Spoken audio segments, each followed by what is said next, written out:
Good afternoon, everyone, or good evening, whenever you are watching this. My name is the Ravnos Archon. I will be your storyteller for part 3 of our Old Gods of Appalachia miniseries, our countdown to Halloween. Last, we left off with our trio of characters. They discussed the events of the previous night as they all had an interaction with the supernatural, and it needed to be put out into the world, aired out, as it were. Marshall Preston went up to talk to Sheriff William Green, where he learned that there were actually 3 boys that lost their lives in the mine collapse. Father Hill made his way up to the church, where he also found that the cleaning lady and kind of nun of the place was related to one of the 3 boys. And Hugo crossed paths with 2 of the porters at the railway station. One that was completely unhelpful, and one that was a little bit helpful. But he also got to see that there was a small box that had the intricate statue of black marble that was carved out like a representation of a wolf. The trio met up and exchanged their findings. And then they joined the Barrows on their trip to the next part of the leg of this journey, where they were invited to join him for lunch. But lunch was cut short as the train came to a slow and then sudden abrupt stop, as some debris had come down because of the storm the night before.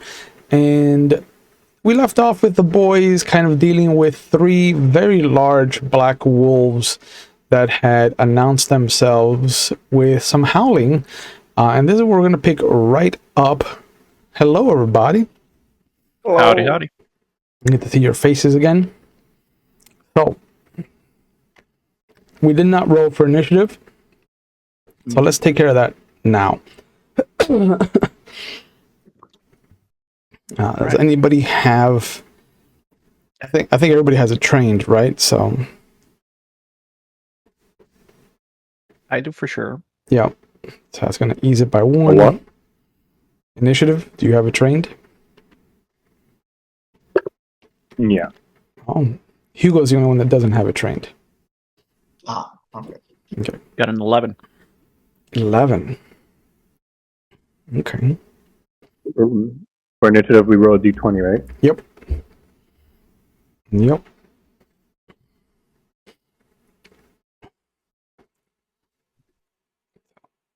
15. 15.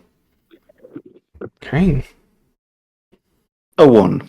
Oh, 1. That's terrible. So it's gonna go Father Hill, the wolves, and then everybody else. So I like that Father Hill is not involved in the combat yet. So we can have a kind of calmed down scene between you and Mr. Barrow, and you see that as he's looking across the table, you've just finished your 2nd slice of pie. He actually slides you his pie as well. Here, I would not dream of denying you your desserts. No, not a problem. I tell you, Mr. Barrows, if there's one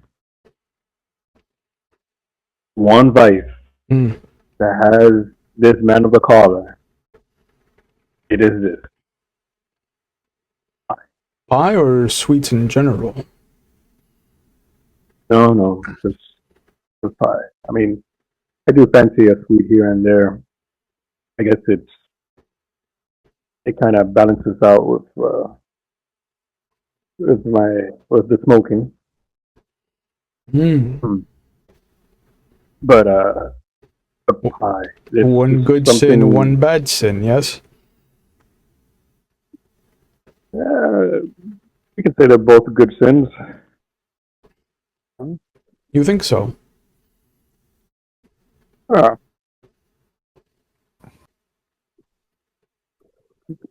But it's just something to admire about a good slice of pie, He leans forward. especially home baked pies. He leans forward, putting his chin on his hands as he puts his elbows on the table. Have you ever stopped to wonder about the history of that tobacco you ingest, Father Hill? The backs of the slaves that bore the fruit of your vice.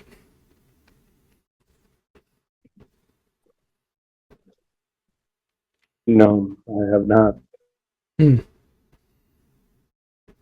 wonder you think they're both good vices, and you see him lean back. Yeah, giving me much to think about now, Mr. Barrows. We switch out to the front of the train, where the two wolves that are not on the train, but actually on the the rough ground on either side of the tracks, they lunge forward. One of the wolves attacks at one of the engineers, and the other wolf. Julio, roll a d10. A D10. Yeah. And if you get... Got a 3. Okay, so you're safe. I was going to say, if you got between 7 and 9, you would have been attacked. Cool. But you are safe. One of the valets that had just taken the axe from you, or had just given you the axe, rather, you see him standing next to you 1 minute, and then there's a flash of black as he is knocked down, and you just hear the ravening growling of this wolf tearing into the man's shoulder. Oh, hell. That brings us to you, though. Well, I probably have my shotgun on me. Mhm. Because, little thing. Yeah. I will position myself to the side of the wolf and the engineer, as to minimize odds of hitting the engineer. Of course. And I'm gonna take. First of all, I used to find a flaw. Oh. So like if there's any straightforward weaknesses to these wolves, I would know them. Okay. They are flesh and bone, so anything that can harm something of flesh and bone will definitely harm them. These are So not lead. These are not spirits like the kids were. All right, then I'll take a shot at the wolf. Okay. Grab a pencil here so I can keep track of health. So you'll be a. And I put a little bit of effort on it. Okay. So. It's shooting is a speed test. Mm-hmm. So you do have an Edge. edge. So how much effort are you going to throw at this? Because you can throw 2 levels of effort now. Oh, I'll just throw the 1 for now. Okay. So it'll cost you 2 points from your pool instead of 3 because of your edge. Mm-hmm. And That'll ease your task. You are practiced with a shotgun. You're not overtly doing anything else. So you've got 1 eased. What'd you get? roll the 10. A 10. You cock the shotgun. You switch the lever out. You input the cartridge, and the moment you level your hand out, it is one of the most badass scenes. This is straight out of what will be a talking picture in the future.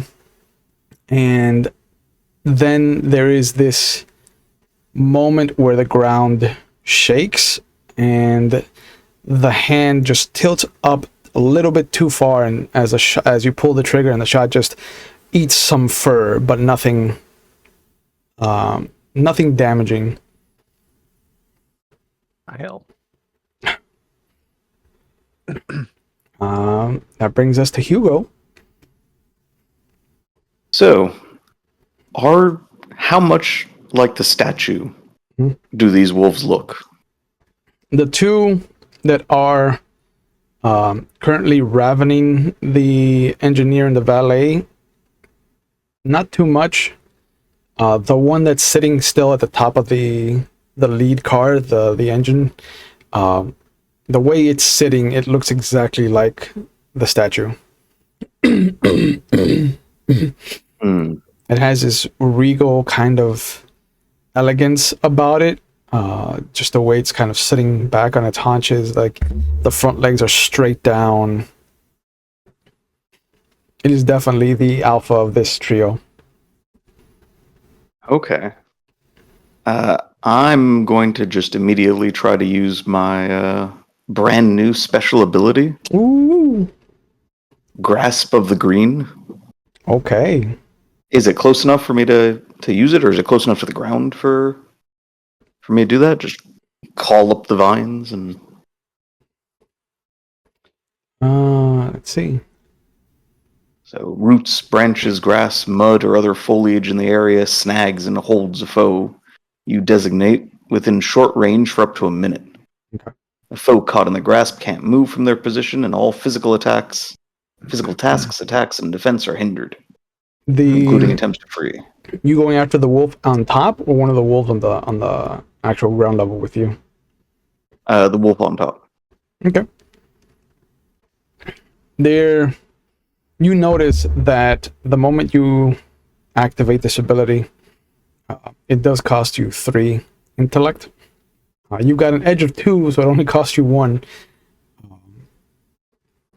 That's a fantastic ability to be cheap. And then I'd like to apply the maximum effort to it. Oh. Because when you apply effort to it, Mm-hmm. it inflicts damage on the initial grasp. Yeah. You see. So I'm able to put 2 effort. Yeah. That's how that works. Yeah. And each one would just cost 1? Because No. of the edge? No. Okay. So, effort is always discounted once you figure out your total. So if you're going to put both levels of effort into it, you would count up all the levels of effort. So it would be 3 for the first level, 2 more for the second level. So it gives you a total of 5. That 5 is discounted by 2. So it only costs you 3 for both levels. Okay. Okay. Plus the so that 1 ends up being 6 in total? Plus, or no, 4 in total. Yeah. 4 in total. Yeah. All right. Yeah. 4 points from a pool to do immobilization and damage at the same time is peachy keen, as the youth would say in this time period. Of pie. Just like that slice of pie. You see, this is not an area where Spanish vine would grow naturally. This is not an area where you see an abundance of rose bushes, but there is just almost like fingers coming up out of the ground. You see 4 tendrils just kind of wrap themselves up either side of the engine cart, and just come up and start to twist around the wolf, and you hear it yelp, and then you see its fur starts to kind of almost billow like a cape would in the wind, and then you see these tendrils of shadow just kind of emerge out like a fountain and just rip the grasp of the green off of it. Oh no. And there is this emanation that you recognize as the inner dark. And the wolf just kind of like turns his attention towards you. Hasn't moved, but it does take notice of you. Oh, okay. Inside the cart, inside the dining cart, you see Mr. Barrow look over at you as he let his gaze kind of slide away from you towards the window. What brought you to the cloth, Father Hill, if I may ask? When did you first find God?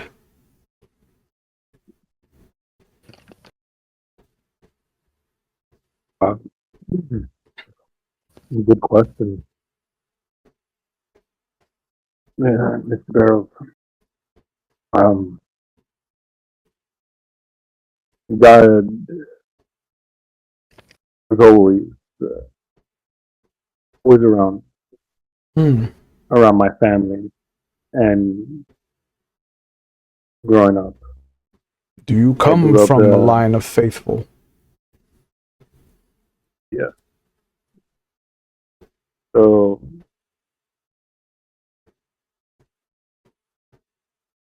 but when did I actually see God or heard God Mhm. was probably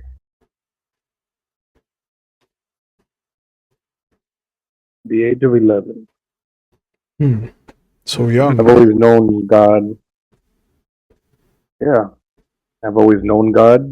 I've always been told the stories. Like I said, growing up in a family of faith and belief. Acceptance is a wonderful Uh, thing. You see him I, motion, and the valet comes over with another slice of pie for you. oh, thank you. Of course. I enjoy this conversation, Father Hill. I would hope you don't mind I extend its duration. I wouldn't call this a bribe, and he smiles. I said I wouldn't, and I would never object to a good slice of pie.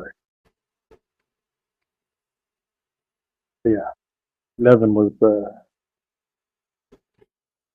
is a hard time, but God was there. Hmm. Did you lose someone?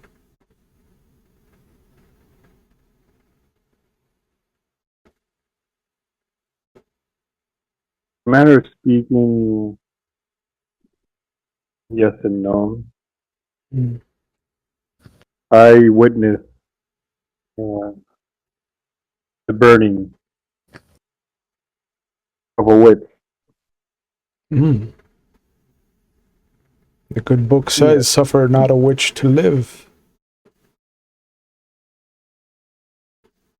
So, so that's when I heard God, call God. I have found that. He decided, What did he say? and decided that was the day I would become a voice, an extra voice, and a weapon A weapon. to God. It doesn't Well, not sound. necessarily a weapon, but his voice, a hand. It does not sound like the God that I know, And, Father Hill.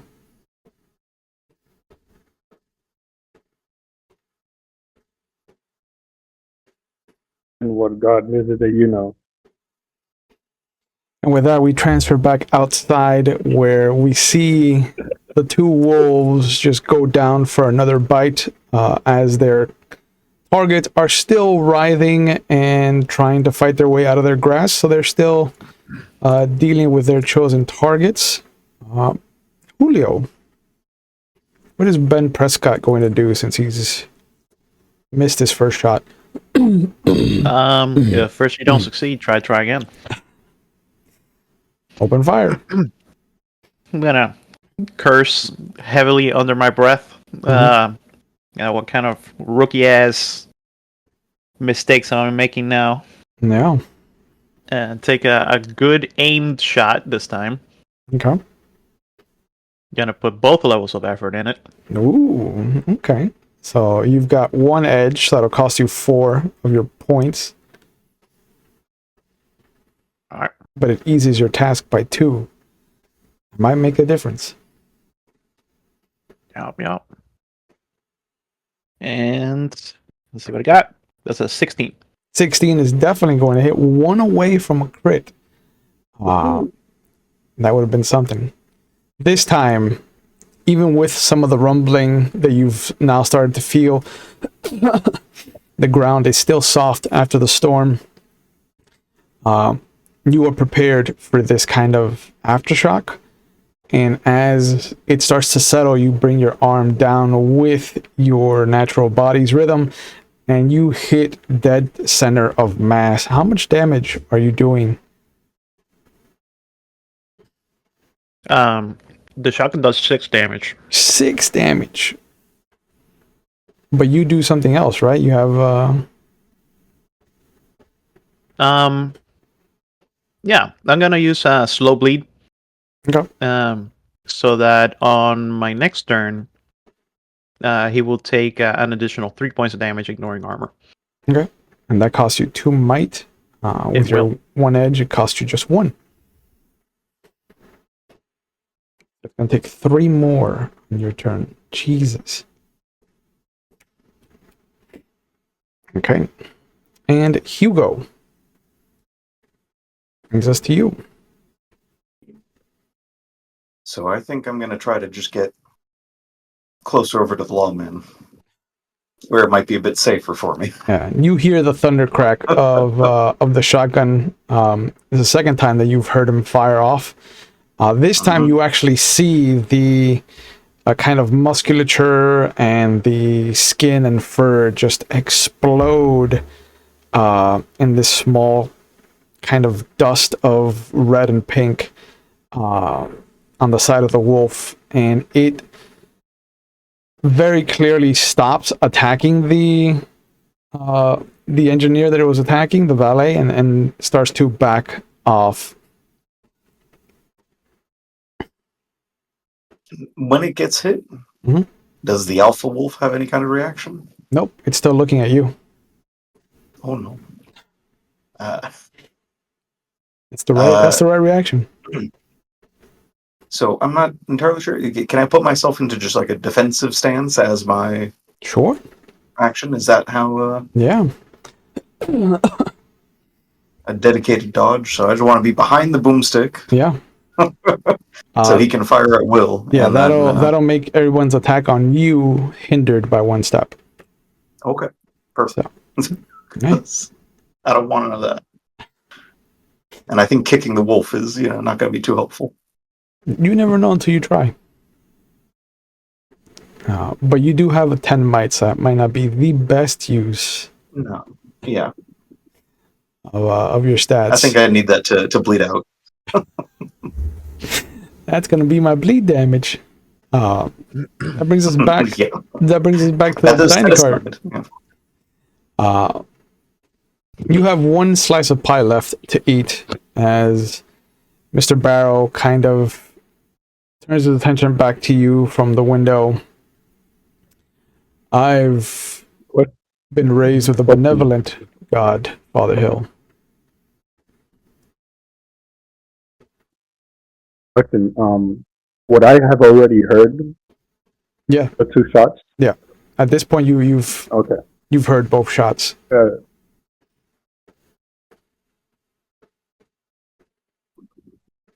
I'm sorry.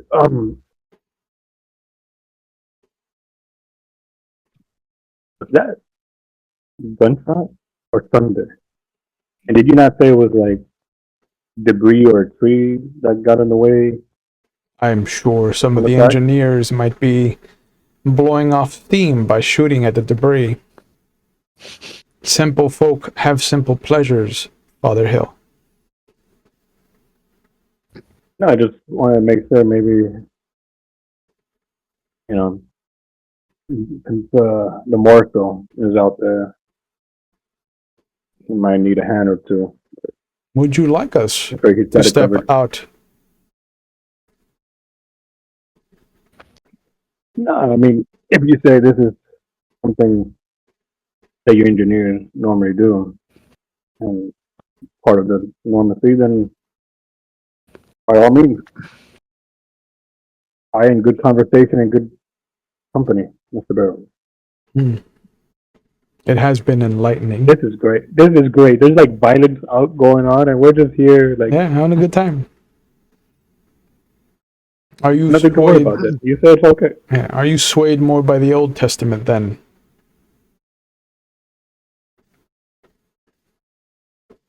I'm intrigued as to why your god would consider you a weapon. Well, Most of your cloth are if we're considered going up, shepherds. yes, but was it not in the name of God that we burn and stake these witches? And I try to say it with such distaste, but deep down inside, I have nothing against witches. Except for the witchcraft going on So, outside. Yeah, you know, the devil worship and all I mean, that. with my family of witches and everything, you know, so it's like, I'm cool with it, but I can't let everybody else know about it. I would imagine that being present when a witch was executed would taint your perspective.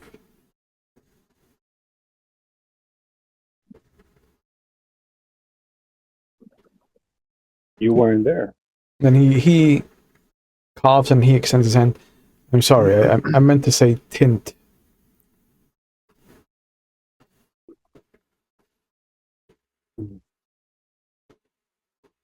It's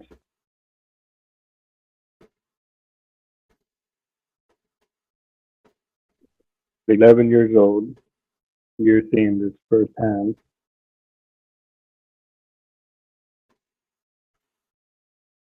It does a lot.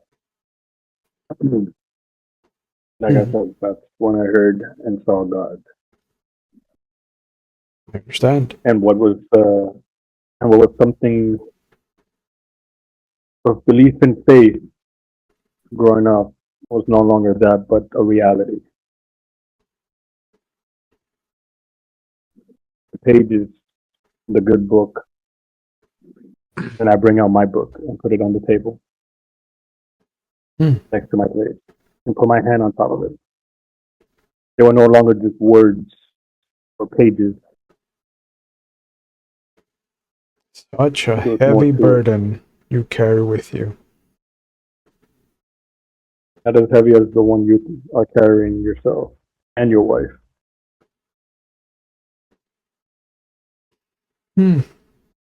Yes.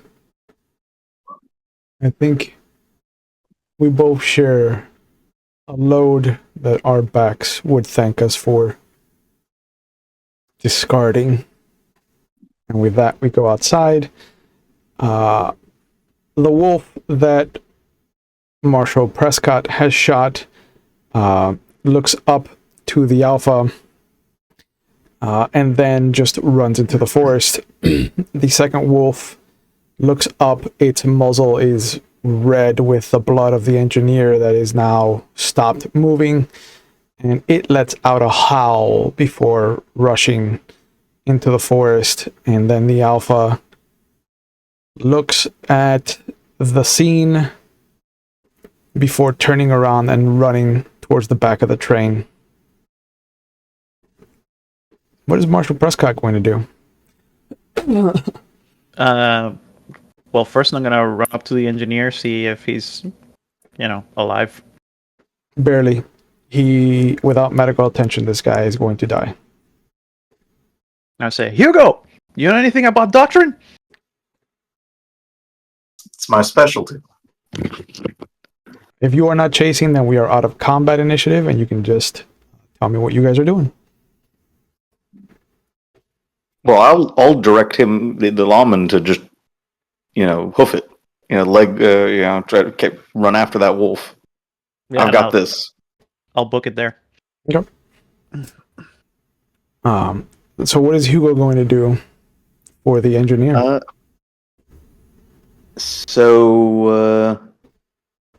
What kind of thing could I apply to medicining him? I've got my doctor's bag. Okay, so that'll ease your task. Do you have any medical knowledge as a skill or as a special ability? Something that you can throw at this? Area of knowledge herbalism. Okay. I presume that part of my bag is some unguents or tinctures that I've made up to pack Sure. the wound, and I know Yeah. Okay. You some of got 2 levels of eased to your target challenge. You think that's good enough? You want to throw some effort at it? that. It is an intellect task. Okay, so I'll throw. Yeah, I'll throw effort. I don't want this guy to die. Okay. How many levels of effort? Both. Okay. With your edge, that'll come out to 3 points. Yeah. And you've eased your task by 4 now. So go ahead and roll. All right, let's start. 12 on the die. 12. 12. You set your bag down. You start pulling out bandages. You start pulling out some of the small little jars of unguents, and you look at the coloring. You kind of shake one up a little bit just to make sure it's the one that you need. You put it back when you see that it isn't the color you want, and then you shake another one, and you apply it to the bandages. You apply it to the wound itself, and then you start to kind of create this traditional triangular wrapping around the shoulder wound, and you see that the breathing starts to normalize. It isn't shallow anymore. It starts to ease him, and he finally kind of just lays back and accepts the truth of him not going to die. Oh, excellent. Marshal Prescott, by contrast, follows the sound of the padding Alpha to the back of the train. Its shadow almost guiding you to where it's heading, and then there's a moment where you see it dip down in between carts, and you'll hear a door open and close. And if you go inside, you'll see that it is one of the baggage carts. But there's nobody there. There's no wolf. There's no person. There's just the luggage and the boxes of cargo marked B&L.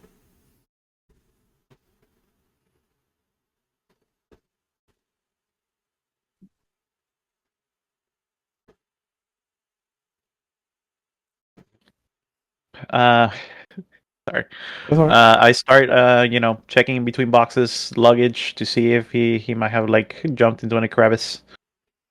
But I mean, it's a big wolf, so I can imagine. Yeah, no, you push things aside. You have a large enough might pool that even with the simplest of kind of braces, you can push or pull something far enough where you think something, a creature could kind of shuffle off, and there's nothing. There is outside, there is a little spatter of what looks like ink that leads into the compartment, but otherwise, once it crosses the threshold, it disappears. So much so that there's actually the cutoff of a spatter, like a little, what would be a circular droplet, is cut off right at the line of the threshold of the door.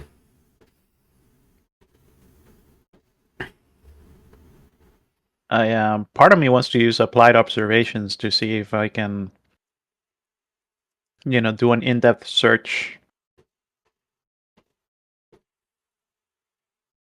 But something is supernatural about this. Yeah. Your Does my spider sense see is the definitely unseen, tingling. does my ability to see the unseen, pick anything up?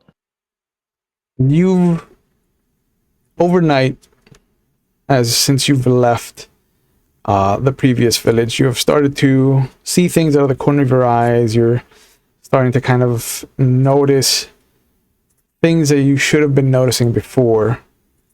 And as you kind of try to focus that into this compartment, there is a blackness that you notice is not just the typical shadows. Like there is something writhing in the darkness, in the black.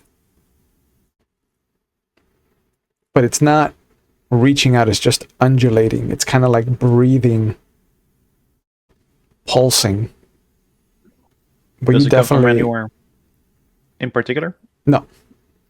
It just extends to anywhere that there is shadow. You see the blackness. You see the undulation that you would have never noticed before. Kind of dismissing it as a trick of the light, but now there is no dissuading you from the truth that this is very odd, very strange, but also very much in keeping with what you've started to see on this journey. All right. I'm gonna back out of the luggage cart and go to the front, check on Hugo and the engineer. When you get there, you see that the engineer is being helped up into a sitting position, but he is worse for wear, but still alive. The valet is also has bandages that you see that Hugo has put on him, but he wasn't as far along as the engineer. The valet, you saved the valet from sharing the same fate, honestly. But you can see that some of the other valets have come forward, and they start to continue the work of clearing the tracks. And one of them looks at the engineer that Hugo patched up, and he's like, if we can't get this cleared by sundown, we gotta think about hunkering down.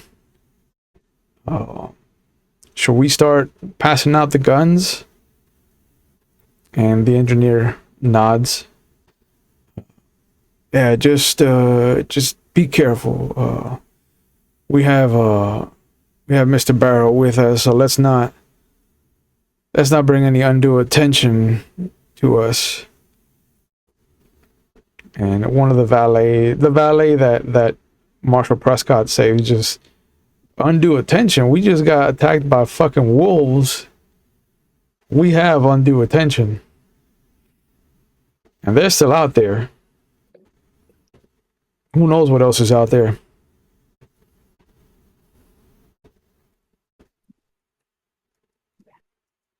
I'm gonna, help them up, get the engineer, like, get under his arm and start, like, bringing him to, whatever location you put the wounded people. And I'm gonna start giving instruction, like, hey, 2-man watches, everybody within eyesight. Make sure that you can tell somebody if you see something. Yes, sir.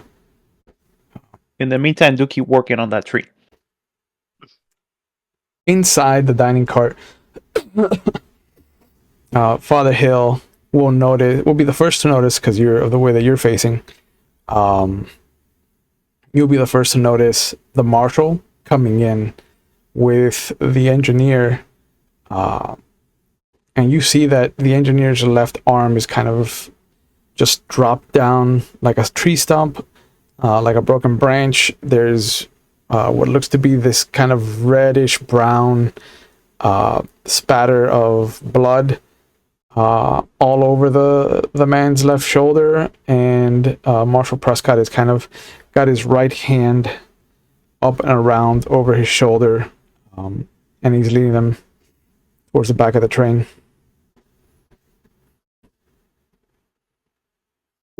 And I get up, immediately drop that fork with the last piece of pie. I'm like, Marco, what happened? What happened? What's going on here? We got attacked by wolves. Mr. Barrow gets up.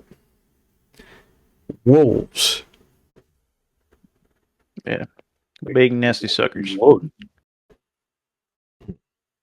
How long until we're back on schedule? Well, one of the porters says that we might not be able to clear the obstacle today, so might have to hunker down for the night. I left instructions for watches, and we'll be passing out the guns just in case something like this happens again. Is this normal for wolves to just attack? No. I'll go talk to the boys and make sure that we are on the route once the debris is cleared. It'll be safer if we're moving. And the engineer kind of looks up. We shouldn't be out and about after sundown, Mr. Barrow, with all due respect. These are not safe conditions. We've never run the train at night. And Mr. Barrow kind of straightens himself out. This is a barrow and lock train. The best of the best have gone into creating this piece of majesty and science. I'm sure we'll be fine.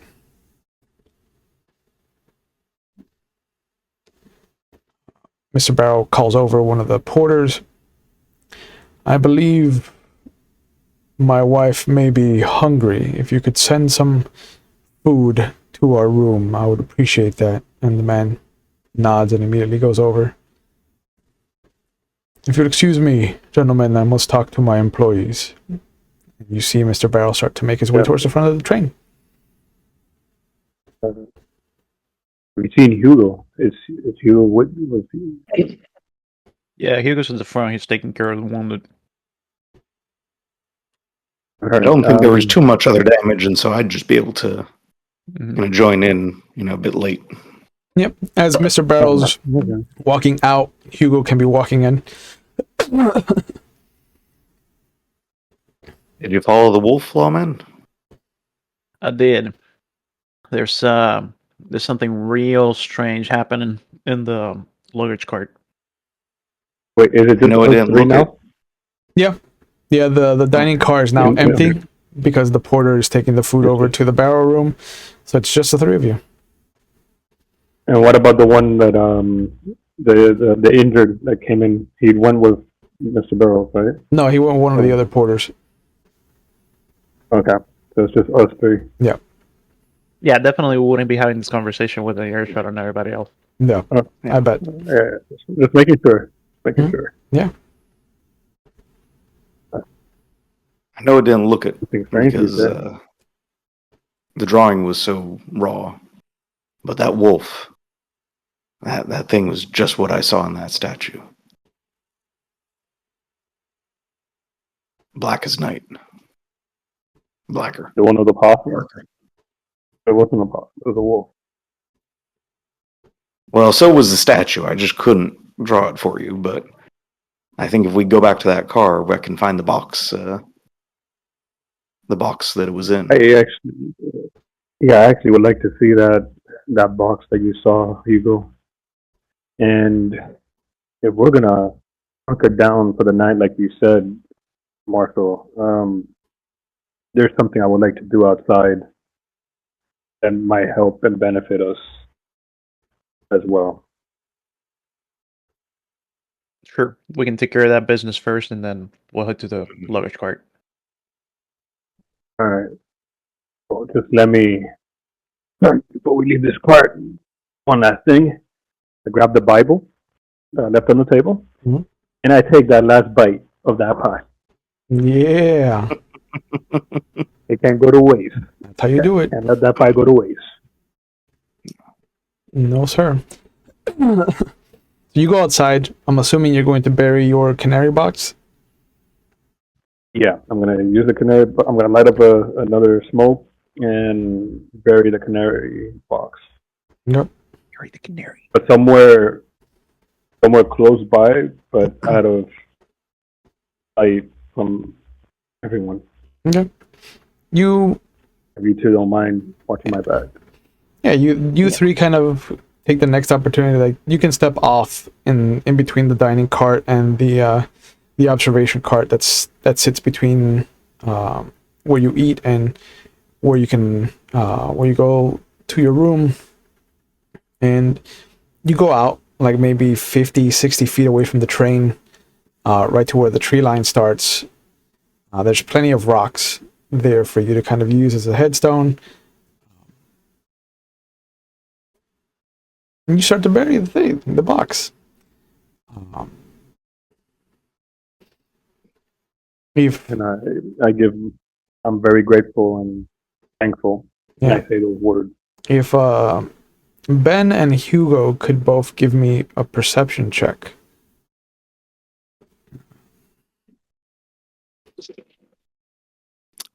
12 I am- again. No, I am trained in it.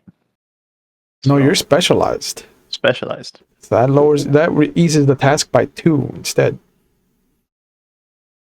I see. Yeah. Hugo, are you trained in perception? Nope. No, so it's a flat roll for you. You said you got a 12. So Yep. it's enough to beat a challenge 12. I got a 13. 13, also enough to beat a challenge 4. But you are also eased twice, so it could have been a challenge 6. Hugo sees that there is something odd about the way the shadows are moving as the sunlight kind of comes through the canopy of the trees.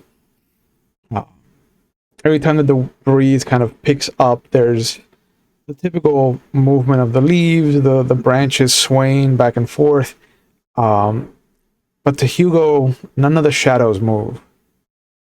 Almost as if the breeze itself didn't happen.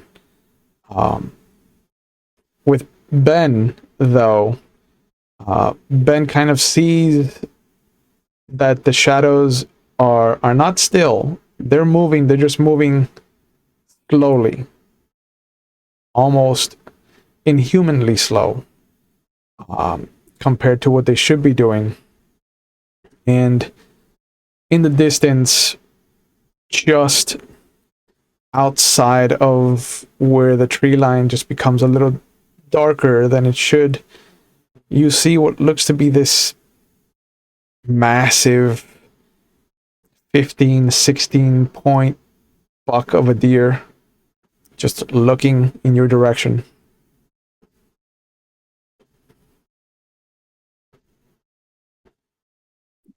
Oh. Like meta knowledge makes me very, very afraid right now. Yeah. Cool. I mean, you're tier 2, so I don't think anybody should put you up against the thing whose name sounds like Hornet Head but is not.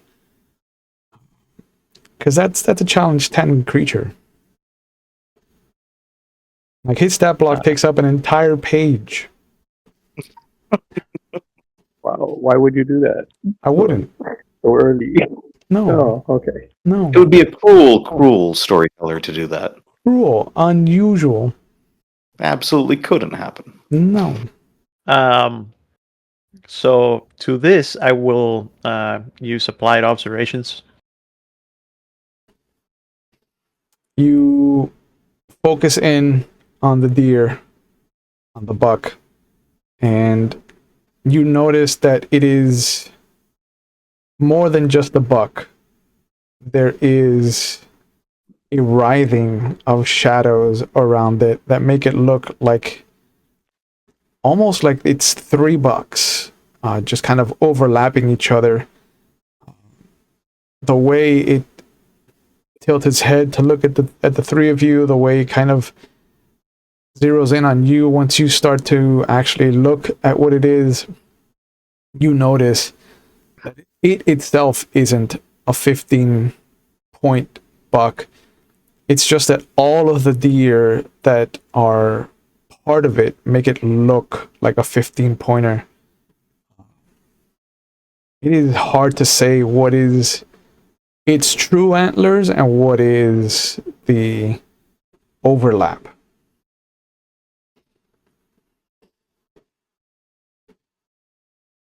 And Bambi, that's for sure. Not at all. I don't know. I share with my companions what I see. Some real freaky deer. Okay. You bury the canary box in peace.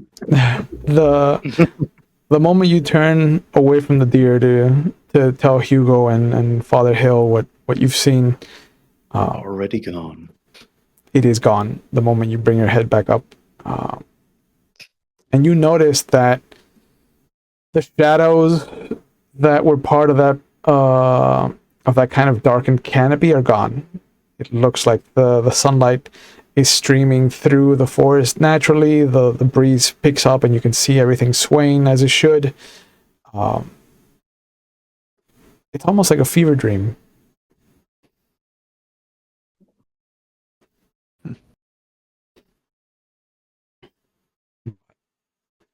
Father Hill finishes his words. The canary box is buried. And immediately there is this sense of there is something dangerous out there. But it's just far enough away in your periphery that it doesn't feel imminent.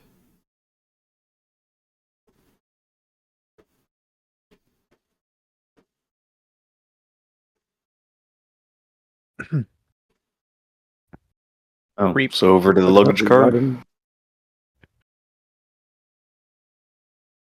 Yeah. Um, Yeah. Ben What have lingers we gotten for a ourselves bit, into? just looking in the direction of where the buck was before Would you say, heading Ek? over with the others. What have we gotten ourselves into? Good old time. Yeah. So Hugo is the first one to get back on the train, followed by Jerry, and right as the marshal puts his foot up on the steps and kind of gives one last cursory glance out into the forest, what is a memory that would wash up on the shores of Ben Prescott's minds of a failure in the line of duty? So, U.S. Marshals usually protect witnesses. That's one of their biggest responsibilities. And I imagine that losing a witness would be something that would stick with him for a very long time. Like maybe not by neglect necessarily, but you can't prevent everything. Yeah. So Okay. One failure in particular bubbles to the surface, and there's a moment where you don't know why it would come up at this exact moment, but it does. And there's a moment where you kind of wonder if it's because you are worried about Hugo and Jerry. And you look back out to the forest line, and in the shadows, you can see a pair of eyes, then a second pair, and a third, until there's more than a dozen. They're all looking at you. And they're all in the shadow itself. It's almost like the the darkness is looking at you. And until sundown, your actions will be considered hindered. But this is the first taste of a GM intrusion. Oh, So you get an XP point, and you can give somebody else at the table an XP point. Well, considering that he's gonna be the one patching people up, if anything, I'm gonna give it to Hugo. So Hugo has an Thank XP point. You can use an XP point to reroll any die roll at the table. I had realized that I hadn't been using the GM intrusions in the first 2 episodes, so I wanted to give you guys a chance to turn some bad rolls around just in case. What question? Yeah. What is a GM intrusion? A GM intrusion, most, if not all, TTRPGs are based around the idea of yes and. I like to think of GM intrusions as yes but. So I take a victory that you have earned and then I twist it. So Julio, for example, had seen what was in the shadows.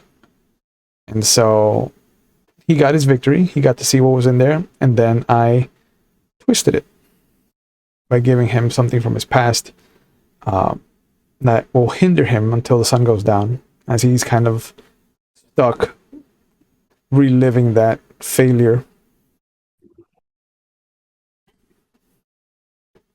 Gotcha. But you That's make when it. you For the- stare into for the the viewers. abyss. Yeah, it stares back. But you make it to the luggage cart. am I able to see the crate that I'd seen before? There are 2 crates that look like they are the same size, same markings, B&L.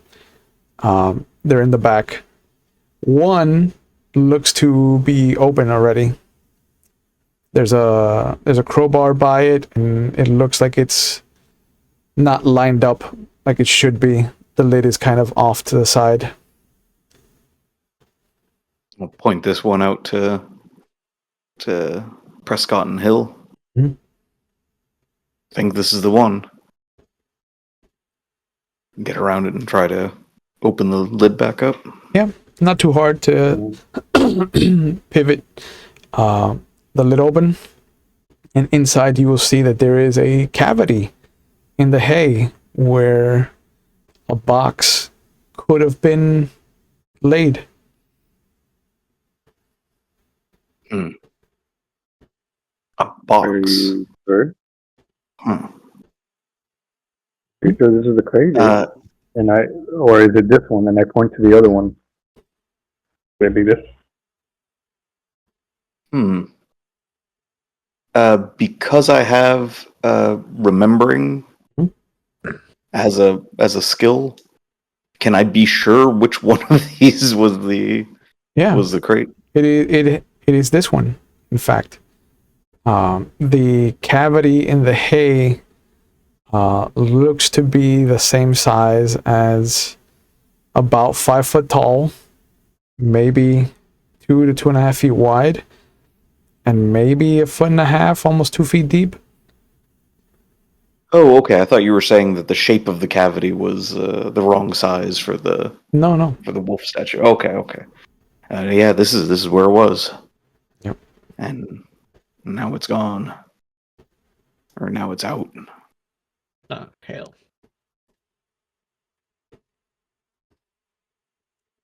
No, I reckon this is not a quick proof what you two just experienced and this.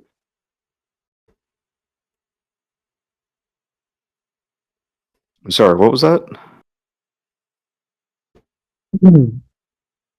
I reckon this is no coincidence after what you both experienced. And now this has gone missing. No, and Ben, you saw some some things, right? You saw it come in here, but it's just not here. Do I still see the shadows rolling, or No, no. It looks like somebody has come in and lit the gas lamps because the room is well lit. Hmm. There are no shadows except the ones where you cast them when you come in front of the light. it looks like somebody air displays out?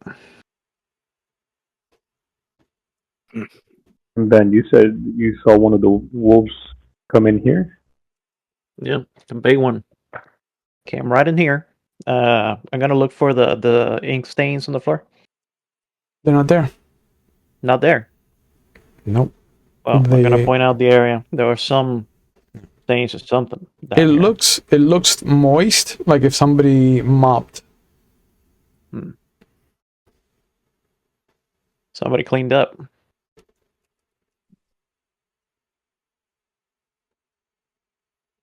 I think the I mean, barrows are hiding something. Yeah, If- I gotta say, Oh, I didn't they're- like the look of Mr. Barrow since I first known him. Father, did he say Man, anything that would indicate? we talked about faith and all, and what sort. Man is a bit contradictive in a sense. Oh, how so? But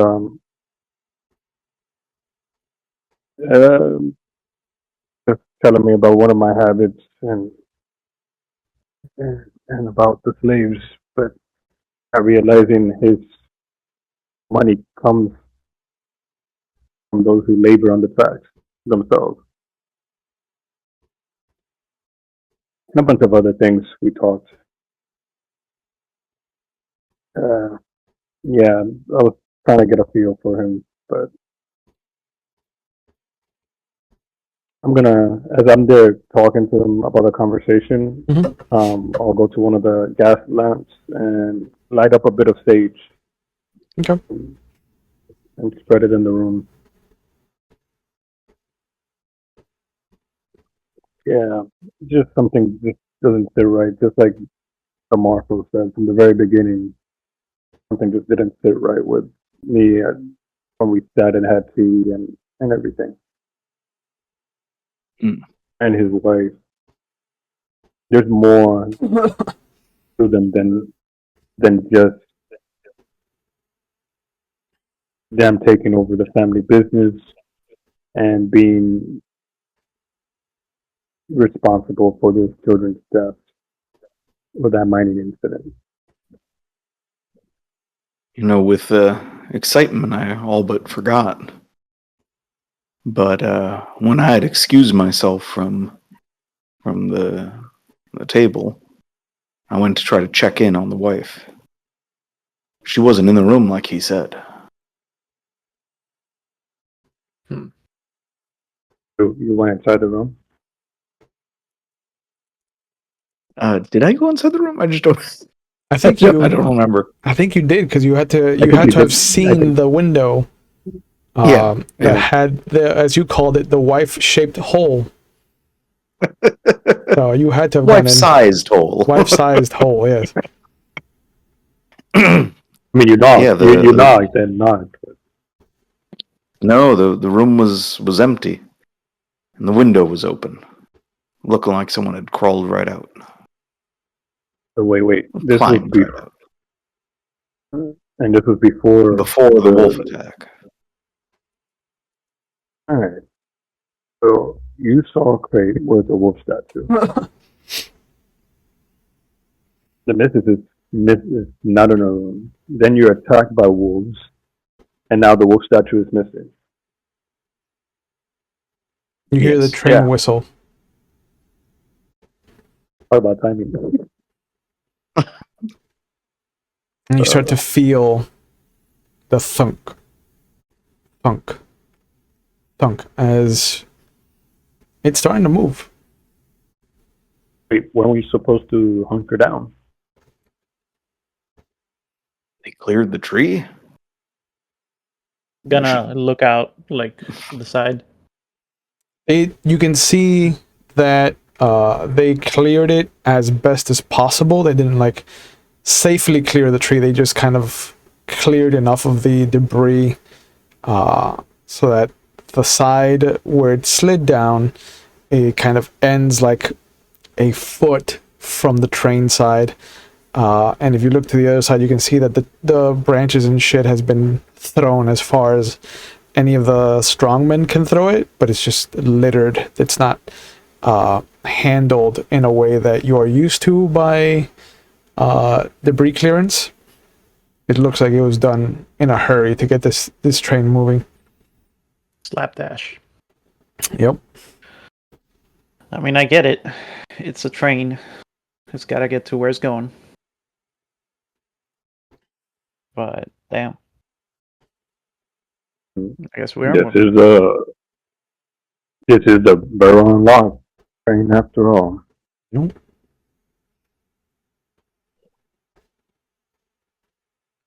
But I don't think, however far we go, if the wolf was here and the wife was part of it, we're taking the danger with us.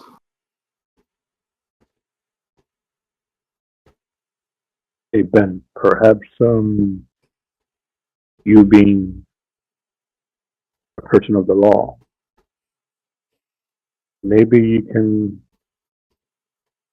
go visit the missus, as you know, a routine backup per se, making sure everybody's okay, and this and that. Like I said, you are a person with a badge.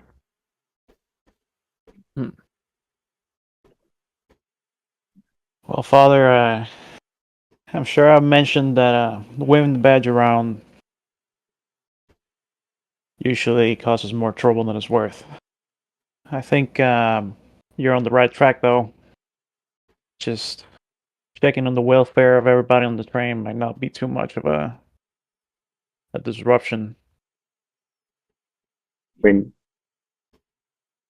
specifically, you want to check up on her, after all. Well, yeah. She is the wife of the owner. I definitely mean more of check on everybody, and especially on Mrs. Barrow. I think if it's others, maybe it's not her. Maybe there's somebody else on this train that we're unaware of. Another presence. Could be.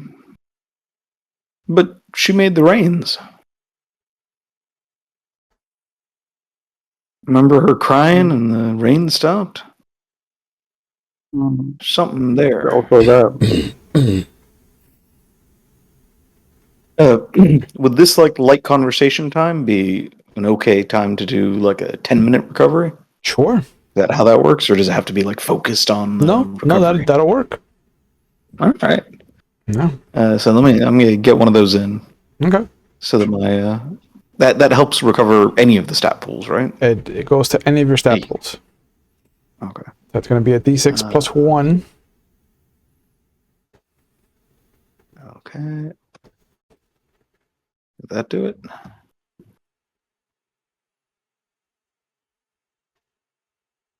Was that the roll? I got 7. Yeah. Oh yeah. Oh, excellent. Yeah. So I'll put my intellect back up. Yeah, that's a nice roll.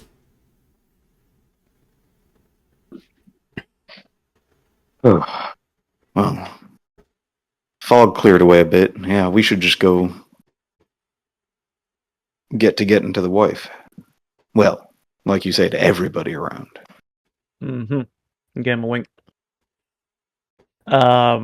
So we'll start making our way forward. I'll be like, every reporter, every worker, every passenger I see, I'll be like, everything all right? I introduce myself. I'm Marshal Prescott. Yeah. I know there was an incident. Is everything okay? For the most part, everybody's just kind of wondering what happened because they felt the train stop, and then they heard gunshots. And none of the porters have or valets have been forthcoming with information. It's just that there was debris, and there were some wild animals that had to be scared off. That's the story that everybody's kind of being fed. And I'm making sure to have my doctor's bag conspicuous to be offering in case anybody got hurt. Yeah. And I will offer any. Yeah, most people aren't hurt. They're kind of more startled than anything. So it's not something that you need to kind of patch people up.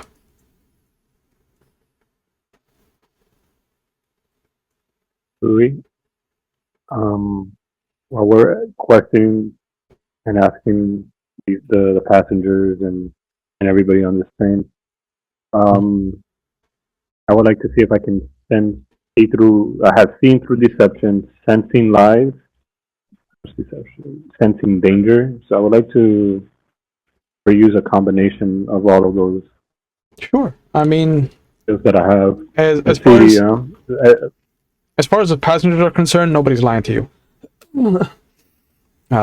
If you pull some of the porters or valets aside, they're not lying to you either, but they're definitely suspicious of the story that they've been told. Because this is their story of like the debris and the chasing the animals off, like that comes from Barrow himself. Like that comes from the highest of holy highs for them. It's not like, they each have separate stories. Like every one of them has the same story. Debris was cleared. Some wild animals needed to be scared away. But once that happened, the train got moving. Yeah.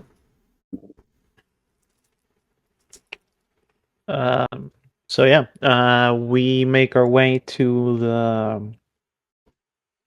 the compartment where the wife should be. Yeah, their door is open. You can see that they're both in their room, and he is sitting next to her. Just kind of has her hands in his, and he's just humming very softly to her. And you can see that her wrists are bandaged. Her wrists are bandaged. Mm-hmm. Okay. I'll Can I help with that, ma'am? She looks up at you and she smiles as she shakes her head. And Mr. Barrow kind of looks up. I am thankful that you have come after my terrible display of... Well, I just saw that some of my employees let my wife wander around the woods. And he kind of like shows you that her dress is torn at the bottom. Mm-hmm. And she's like, she got into some of the foliage and she's better now. And you see him kind of like, just kind of patting the top of her, inside of her head, almost like she's been well behaved. And she kind of leans into it and just nods. Like a puppy. Yeah, I'm calling bullshit over here. Yeah. Bullshit. It's deception, injure, lies right now. I hear. All right, yeah, go ahead and roll. You've got your task eased by 2 levels. Alrighty, here we go. See what you get. Yeah, you gotta be shitting me, man. Nice. I rolled a 5. Okay. That's it. This dice is going to the pen. Yeah. Dice jail. Bad die. Yeah. There's a moment where like you're hearing what he's saying, and deep down inside you're like, there's no way. I mean, Hugo did tell you that the room was empty, and then you kind of like start to piece it together. Like, it makes sense that if she got out, the foliage could have torn her dress apart. It could have hurt her. Fucking roll. Mm-hmm. And you're just like, sometimes people need to keep better tabs on their significant others, especially if they're, touched, as some would say about her in this time period.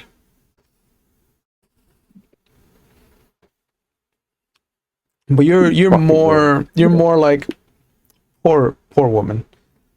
She needs so much help. Fucking got suckered and believe his lies. Keep eating his pie, bro.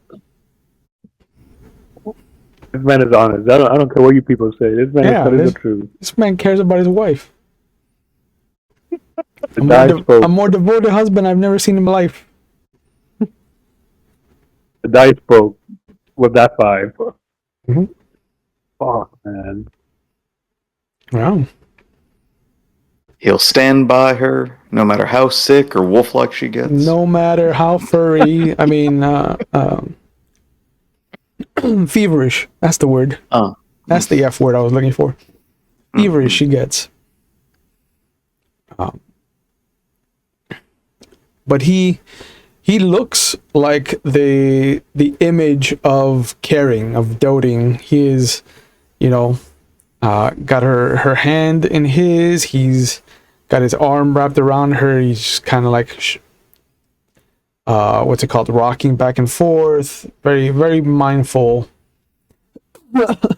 Very demure, very cutesy about his attention to her.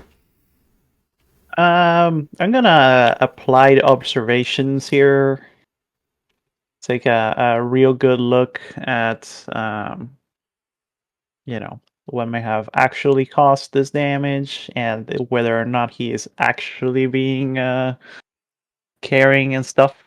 Okay. Now, did Ben witness the grasp of the green?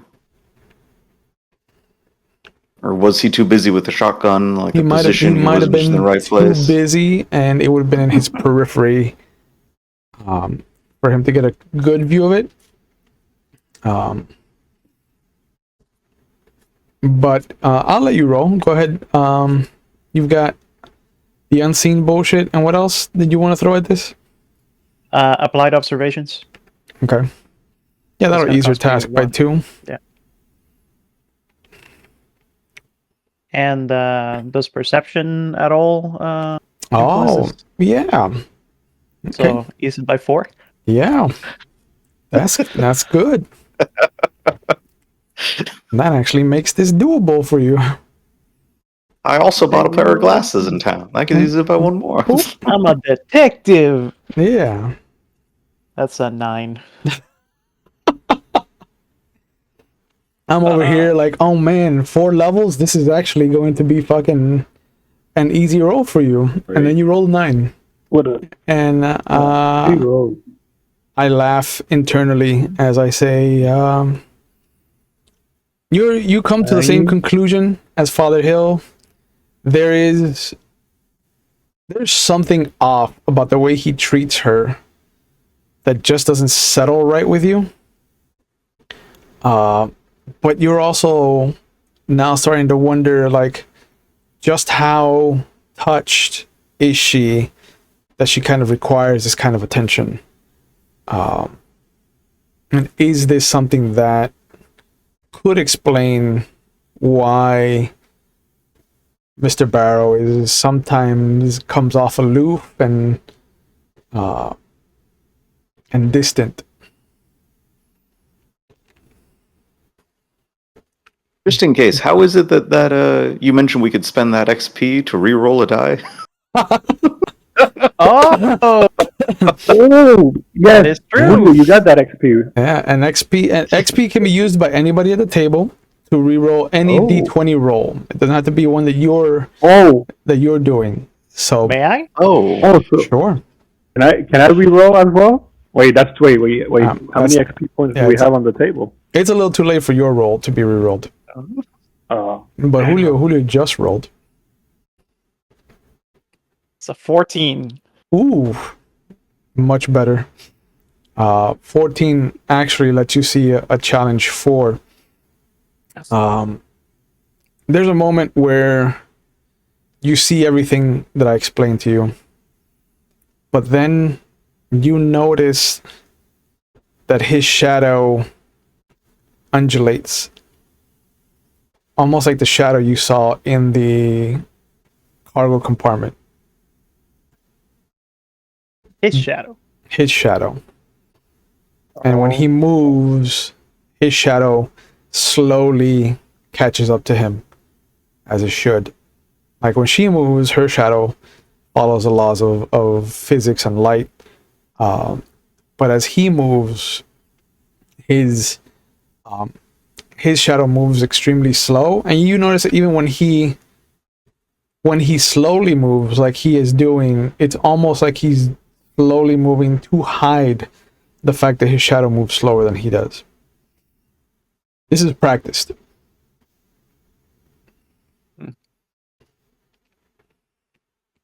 Take note. Fucking having fucking pie with the fucking devil himself. He is a barrel. You know what? I'm just gonna go ahead and ask him. Mr. Barrow, you wouldn't happen to know about a certain statue in the cargo compartment? From what I understand, wasn't on the manifest. Gift from my father-in-law. Last minute. From your father-in-law.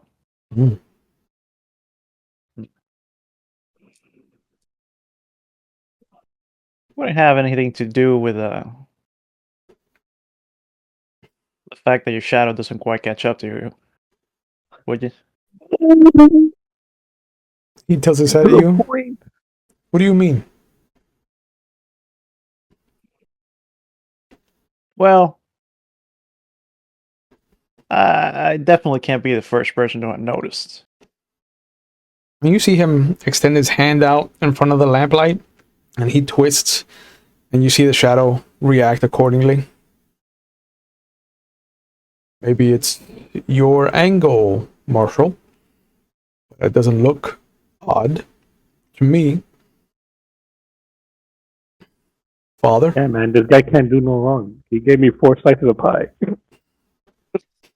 And he does look at Jerry. He's just like, Father, does this look odd to you? And he kind of flips his hand in front of the lamplight, and you just see the shadow flipping back and forth. Yeah, I want to fucking do a fucking re-roll again and see if he's lying, but yeah. I mean, yeah. Might have been just a trick of the light, I reckon. You have been under a lot of stress from what I was told. I appreciate you scaring off the wild animals before they attacked my wife. Well, it certainly isn't every day that I have to scare off wolves. It's been a minute since I've been home.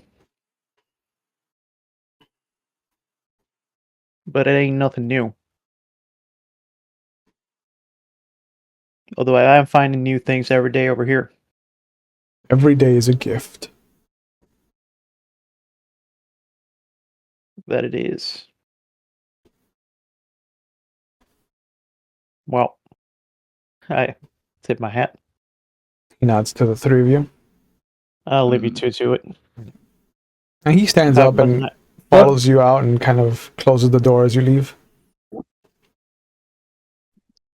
And I go to the two of you before, it's like, if we bring it up that whatever was in that crate is missing.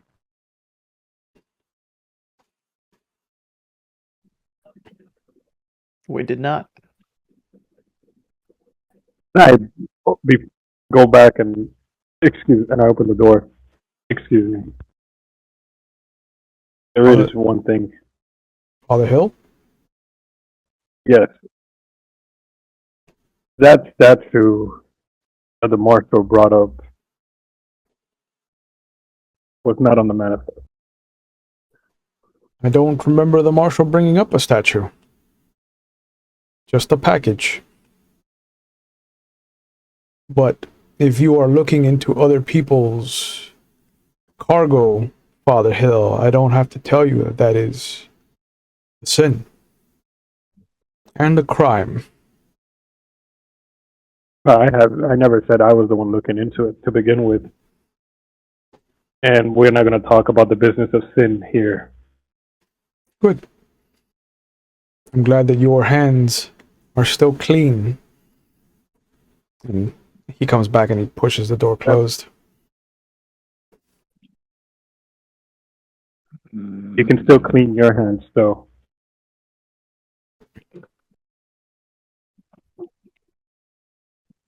And I say it loud enough so you can hear it through the door.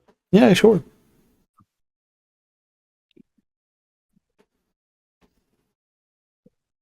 That one's smooth.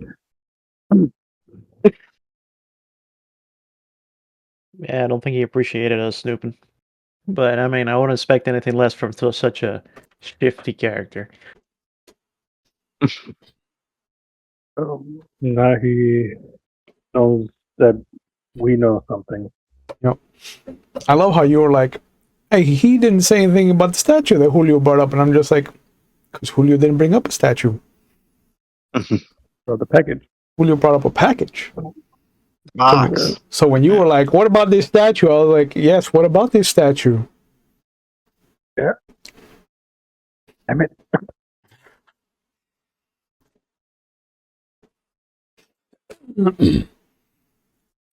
You made a classic blunder. mm-hmm. Only It's slightly. Asia. We're not in a land war. Yeah, only slightly less known is never go up against the Sicilian when death is on the line. Where do you guys want to go after this? Your room is right next door. I think You could go to the observation cart. You could go back to the dining cart. Go back to gentlemen, the cargo. I do think that if we do sleep, we should take shifts. Be prudent. But let's go into our room for a bit. And I'm gonna recount that the vines and the foliage went to pull down the shadowy wolf, just like the injuries on the wife. This seems too much coincidence to me.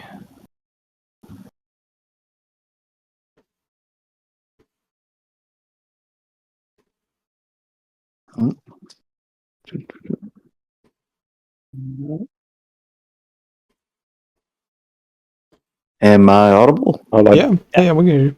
Oh, sorry. Everybody else dropped. Everybody else dropped at That's weird. the same time. We just had a moment of contemplation. Yeah. Oh, well. Yeah, I slightly opened the window, light up another smoke. You just see Appalachian foliage passing by.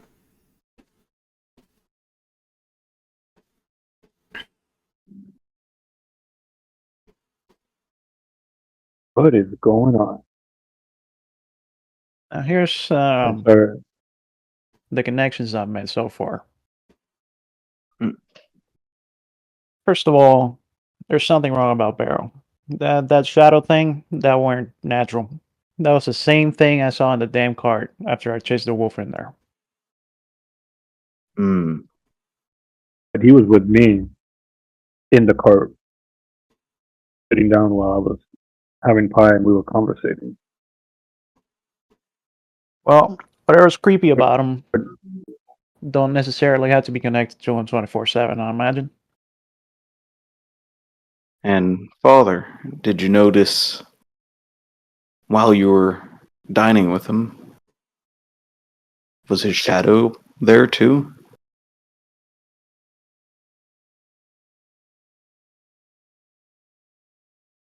I have to recollect that moment.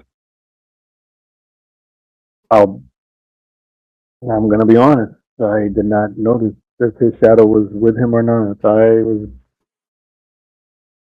busy eating pie and talking to him. Busy eating pie. We were having conversations. I should have been a little bit Brightly more lit, shadowless attentive. eye. Mm-hmm. I should have been more attentive on my part. At the same time, No one The man, expects. I believe whatever that statue was, even by his own admission, must be related to the wife. A the gift man can't feeding me pie. from the father-in-law. What do we know of the wife's family? Nothing. Stadler? Not a thing. Nobody has asked about his wife until now. Because he would lie. Well, we know she's of the Stadler family, right? Mhm. Which is supposed to be a well-known They're a paper company. something.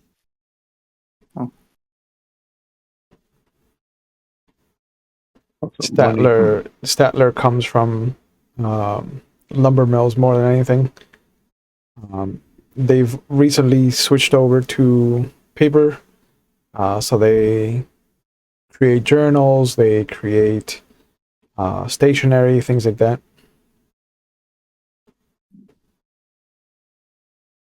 Money, marry money.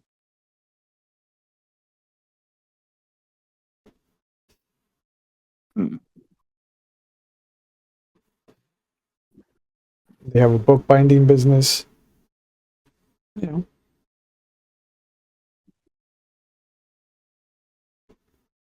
know. Turn into wolves during the full moon.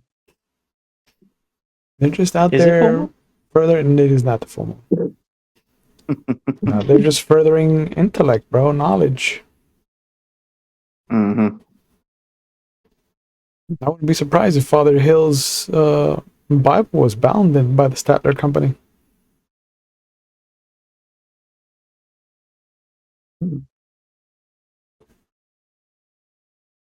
Well, Marshall Prescott's journal might be bound by the Statler Company as well. Is there like a Maker's Mark or something somewhere that I can look at? Yeah, it'll tell you. It'll have the S. It's a calligraphied S in the inside corner binding.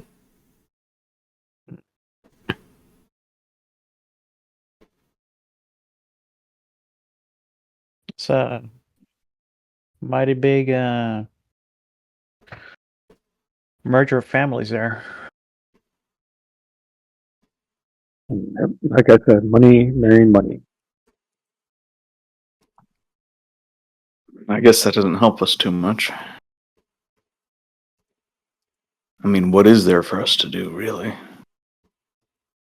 Fighting shadows. The only thing that can do that is light.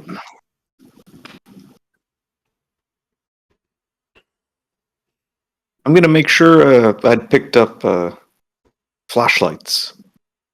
Okay. When we'd gone outfitting, and make sure those are ready and you crank them. You know, hand them over to the spares to the rest of us.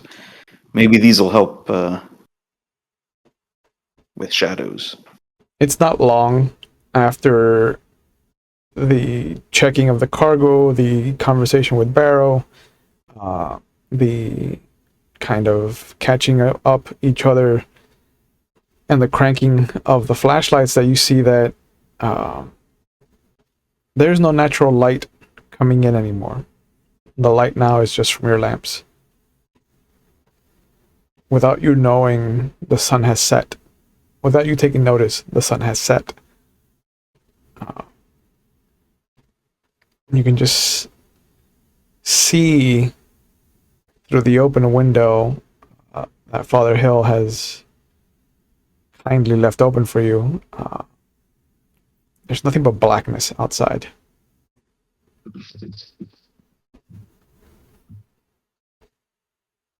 You hear the pitter-patter of rain against the roof.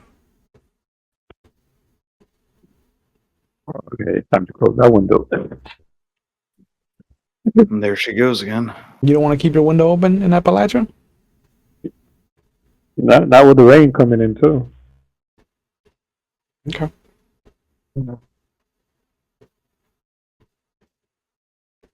I mean, you can close the window, but keep the blinds open. Keep the curtains open. You want to do that? Or you want to just close it off completely? Like See, none of that no more. A paranoid. No, I'm being superstitious. After the superstitious shit that happened to us, and nope, I think about it too. As I close the blinds and I think about the children. Okay, that's it. Won't somebody think of the children? That's a good reason to close the blinds. Now my thing is, now every time I'm gonna close the blinds at every night, no matter where I'm at. Ever since. Smart. Excuse me. I was laughing while swallowing, and that's a bad combination.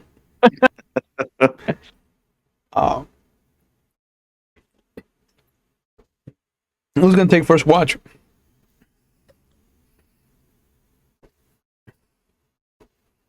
I'll take middle. Yeah, I'd volunteer. Yeah, I'll volunteer. Okay. So Ben and Jerry go to sleep, or start drifting off at least. Ben and Jerry go to sleep. Ben and Jerry. Yeah. Wow, what a combination there. You go to sleep. So Hugo's the one that first senses the train slowing. Oh no. You hear the whistle, and that kind of startles Ben more than Jerry. And after a moment, you feel the stop of the train. And outside, you can see that there's a well-lit exterior to what looks to be a train station. You've made it to Aberdeen. Oh. The valet excuse me, comes over, knocks very softly. But if you open the door, he tells you, we've arrived at Aberdeen. We have to unload some of the crates and load up some other crates. But if you would like to stay here, Mr. Barrow has offered to handle most, if not everyone's, stay in the town, as well as accommodations for the next train.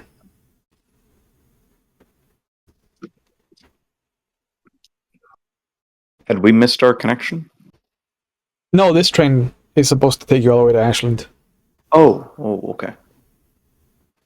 I'm actually gonna get off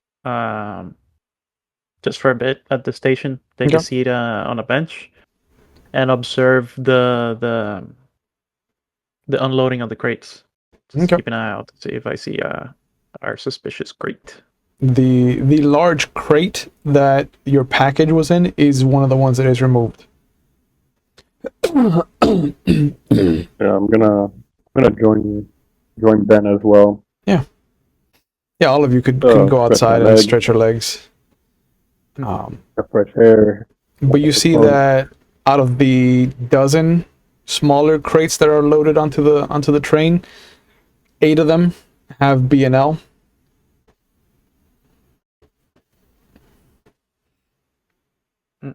The other 4 have like strange companies that barely have made it out of Appalachia.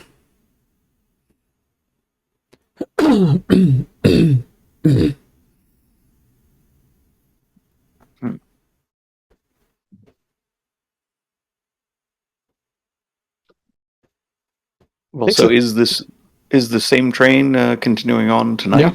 Yep. Oh, okay. Yeah. So we're just a quick stop in a lot of the, if not all, of the porters and valets do not want to continue. But the engineer has been replaced on the train to let the engineer that was attacked kind of rest off and heal up here. and he has been very vocal about how Mr. Barrow would like to get to Ashland by morning. And those of you that have been on the rails, like traveling, you know that a lot of the trains have to like coordinate with each other because nobody owns the actual routes. They just rent space, time, and at night a lot of trains don't run, so it's pretty open. And so Mr. Barrow has urged everyone to take advantage of that. Excuse me. I point out that the crate was unloaded, but since, as we saw the night before, the figure, the statue wasn't on the crate, so.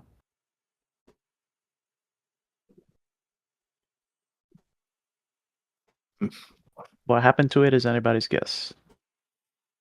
You see that Barrow comes over and asks for some of his crates, two of his crates, to be opened. The valets there at the station do as they're told, and he kind of just nods after he looks inside and has them close it up again. Are we close enough to see what he was seeing? All you can see is the hay for what must be something that needs to be handled carefully. So it's very fragile cargo, would you imagine?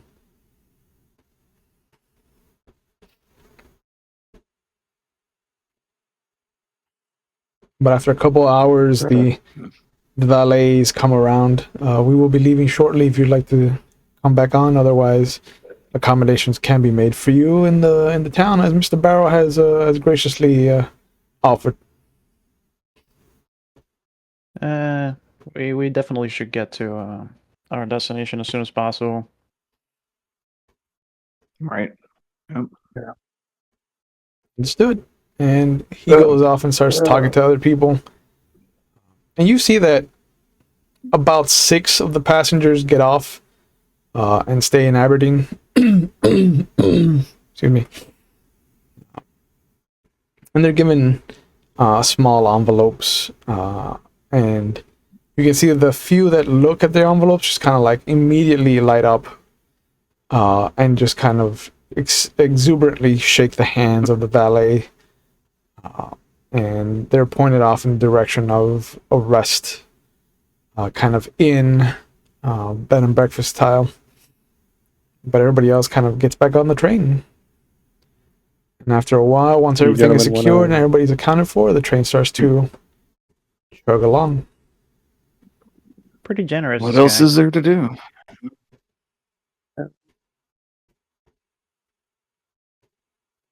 No. Wait, what time is it? At this point, it's just shy of midnight. We're still in the same day, pretty much, of the wolves or. You're about to turn into the next day.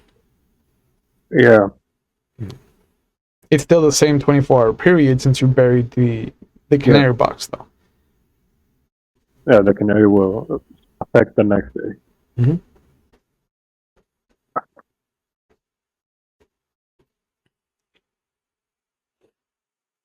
But nothing happens over the evening. Excuse me. And as you can see the light starting to creep in from the closed curtains, as you can kind of sense the morning creeping up over the horizon.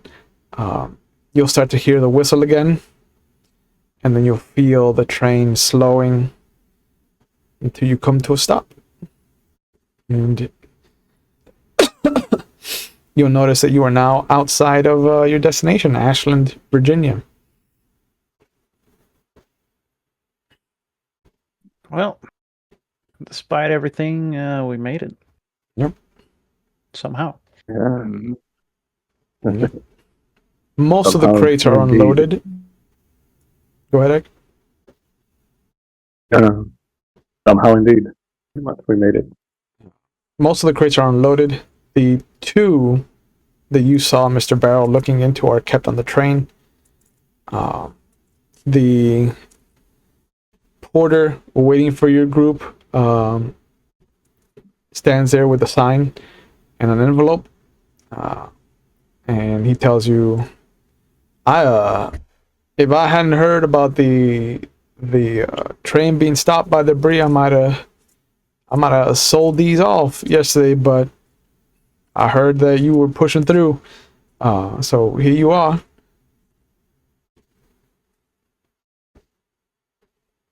Inside, you'll see that your boy Edgar has the next ticket, the next leg of your journey, and it is a straight shot to Norfolk from here. Now that you're in Virginia proper, you've left Maryland behind. It is a long ride. It starts early in the morning and should get to Norfolk just after sundown. No stops, but it isn't for a couple of days. Most of the trains coming through are headed west. An eastbound train won't be coming in until 2 days from today.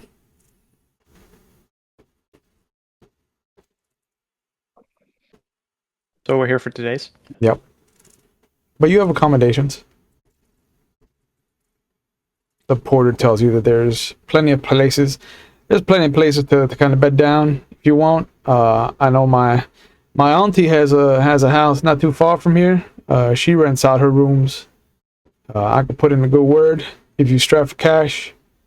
Though by the looks of the tickets that you have, I don't think that's an issue. If you want something fancier, you can go up the hill. The old Dubois mansion, the estate, rents out some of what used to be the slave quarters, back when it was a plantation. I think we'll take No you trace up of on trauma to be found there. Yeah. Yeah, we'll go with your auntie. All right, yeah, come on in. And he goes Can't over. possibly be haunted. He goes over. You can see that he has a horse-drawn wagon. Haunted auntie. And he starts pushing some of his luggage towards the front of it, and just kind of like pats the wooden floor of his wagon. I wasn't expecting to carry anyone, but no one's complained about the uncomfort of the slats. So,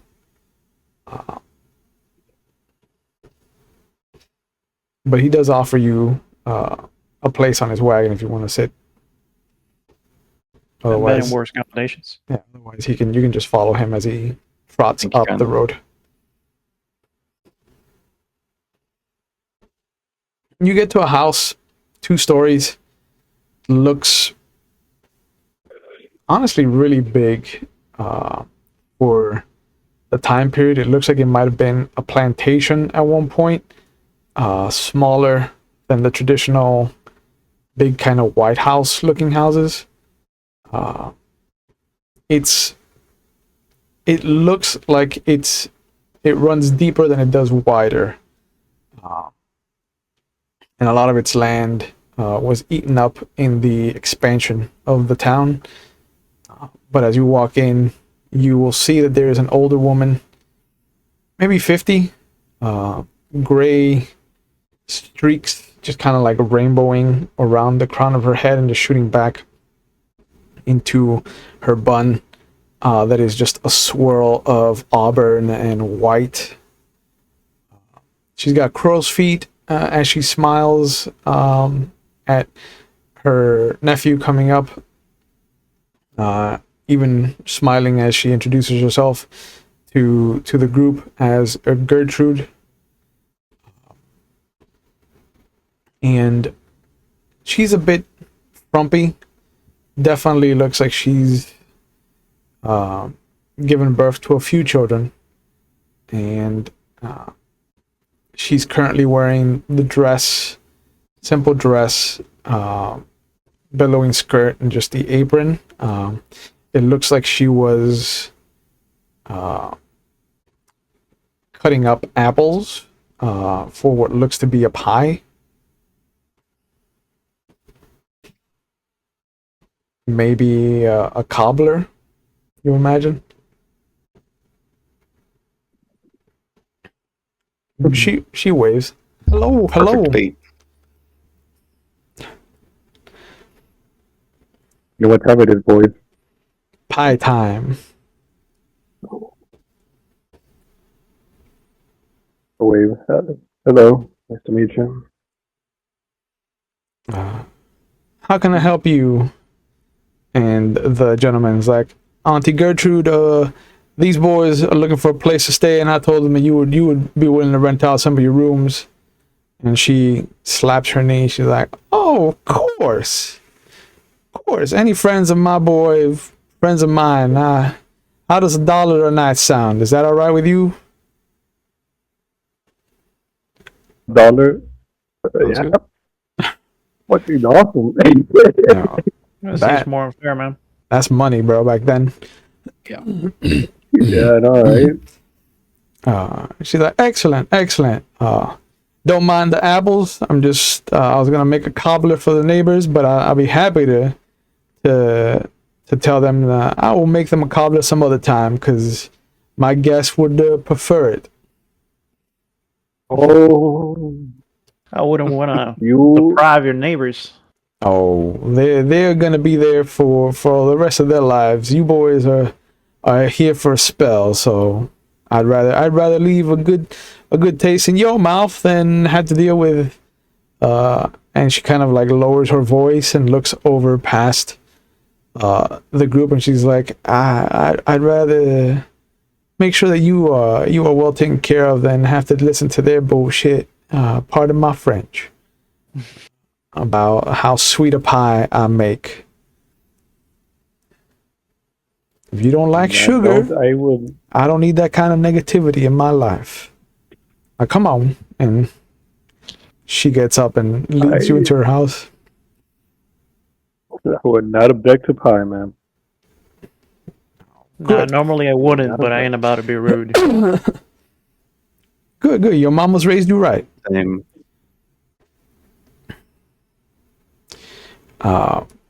And she leads you inside and takes you up into the second story where she shows you to the 3 rooms. They're amazing. They look like they've been lived in. It definitely looks like these were boys' rooms at some point. There are different kind of tells. One room has a old-fashioned leather catcher's glove. The one that doesn't have the webbing, just a big old leather fucking mitt, and a baseball. Another room has a bat that looks like it was hand carved and sanded down. And then the third has paper boats, like a little fleet of different sizes of paper boats on a desk. Well, that's my room. I want that room. All of them have the same initials, a double B, like a B on top of a B. Almost like the Daredevil D's, but with B's.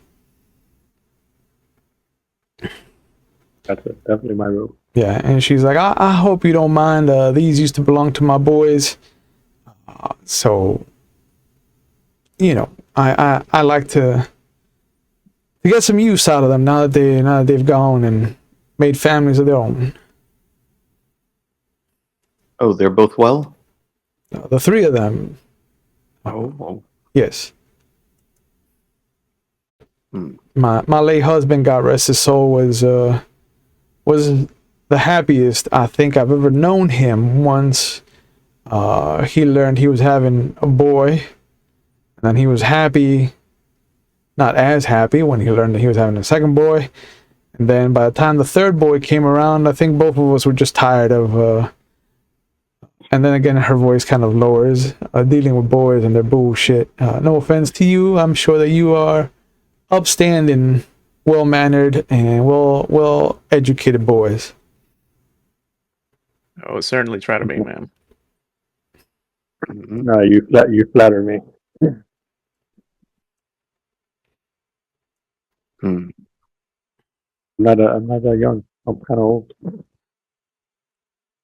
And she puts her hand on your face. We're all young as we want to be. Look at me, I'm almost, and she stops. We'll say old, but you know, I get around. I'm spry, and you see her kind of like waddle back to the stairs. Supper should be ready in a few hours. If you want some lunch, I can make some sandwiches. I have some bread that I baked up yesterday. Otherwise, feel free to explore the town, boys. Thank you, ma'am. Thank you, ma'am.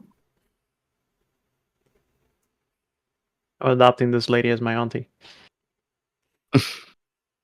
Auntie Gertrude. No, we can't like her too much because she's gonna be haunted. Haunted lady. Haunty auntie. You fools! You fell for my trap. You fool. Cozy homeliness. All But of us with the are pie, I'm only telling you, how I'm old such we a want to be. Yeah. It isn't hard to You find suck at out. me, you suck at me like barrels. Yeah, just like the barrels. It isn't hard to kind of snoop around and find out that the order that you were led to the rooms is the order of birth. So the one with the catcher's mitt and the ball belonged to her eldest, whose name is Bastion. The second room, the middle room, belonged to the middle child, who created his own bat, carved out his own bat from a piece of lumber. His name is Benton. And then the boy, the youngest, the one with the fleet of paper boats, his name is Brig. They were the oldest from the group to get the youngest room. Yeah. Their last name is Billings. BB. BB. The building.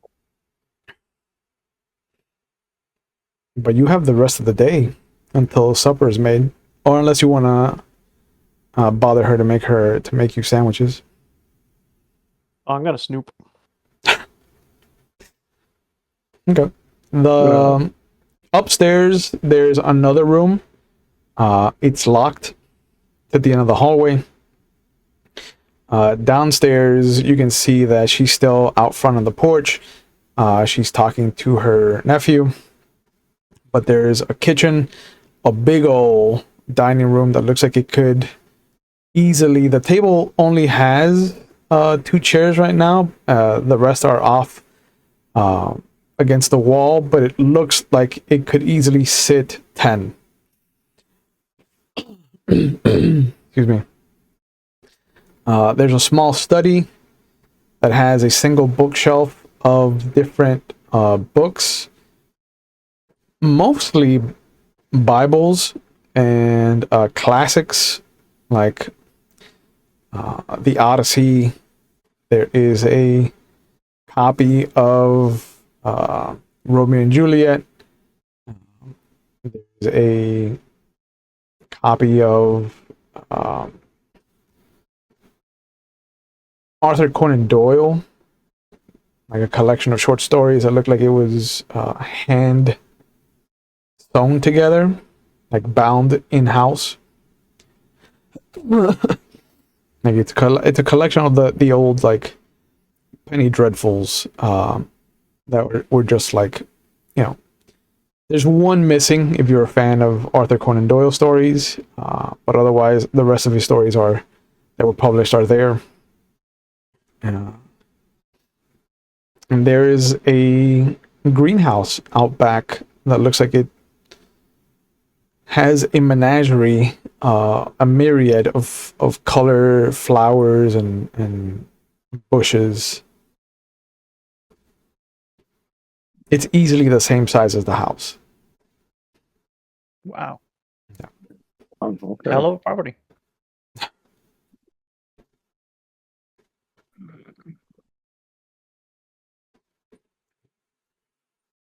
The master bedroom is also downstairs. What you imagine should be the master bedroom. It's also the other locked door in the house. Hmm.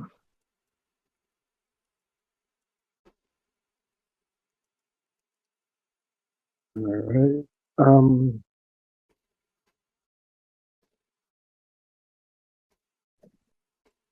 What suppose we could do before supper?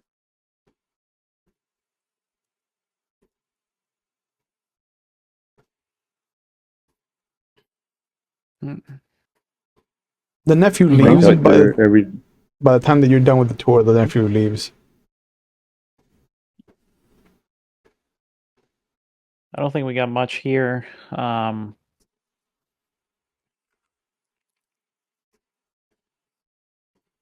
Well, just because each of our stops has been filled with trouble doesn't mean they have to be. Absolutely fair. and it's probably wise maybe we should not separate and stick together. With everything that we've gone through, that seems prudent.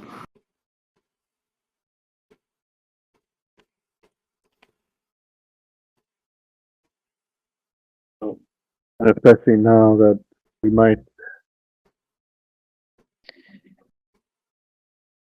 be on the vigilance with Mr. Burrow after yesterday.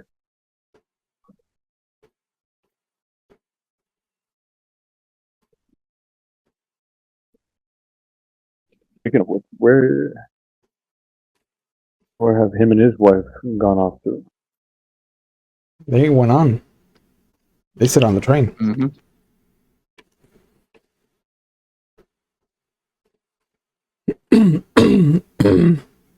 Oh, they're not going in the same direction, right? Yeah, they're going west. Not to. Splitting from that particular mystery, I think. Unless it comes back to haunt us. Mm-hmm. But the crate came off the train, stayed off the train, right? Mm-hmm. Yep. More crates came back on the. Some crates came on the train though. The shuffling of boxes. The old cell game.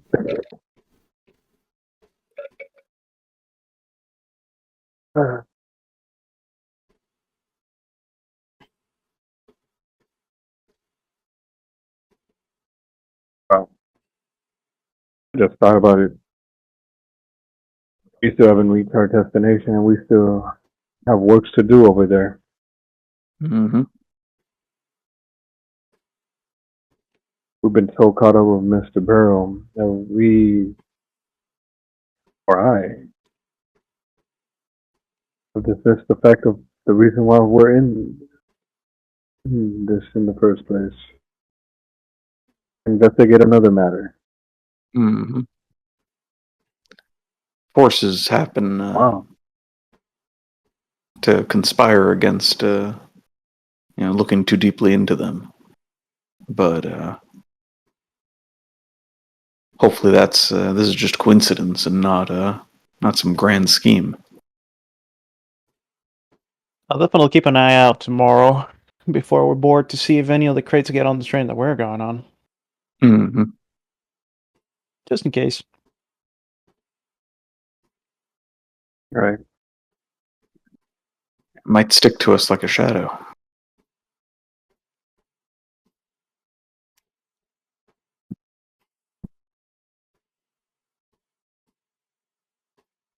Mike, roll me a d6, please. A D6. Yep. Oh, what'd you find in the rooms? Yep. You did use your canary book, so it is time for you to get a new cipher. Yeah. A 6. Okay. It's not a bad level to have for a cipher. Okay, so I can erase. I'm doing it. And okay. Okay. So, as you were looking around Briggs's room, you see what looks to be a little jar, a little mason jar of red clay and oil. It looks almost like just a kind of almost coagulated blood, but just kind of muddy instead of lumpy. And as you shake it up and smell it, it reminds you of something familiar. You found yourself a scent hound on page 326. Nice. Yep. To use it, you spread the mixture around your eyes, nose, and mouth for 5 hours. 5 hours per cipher level.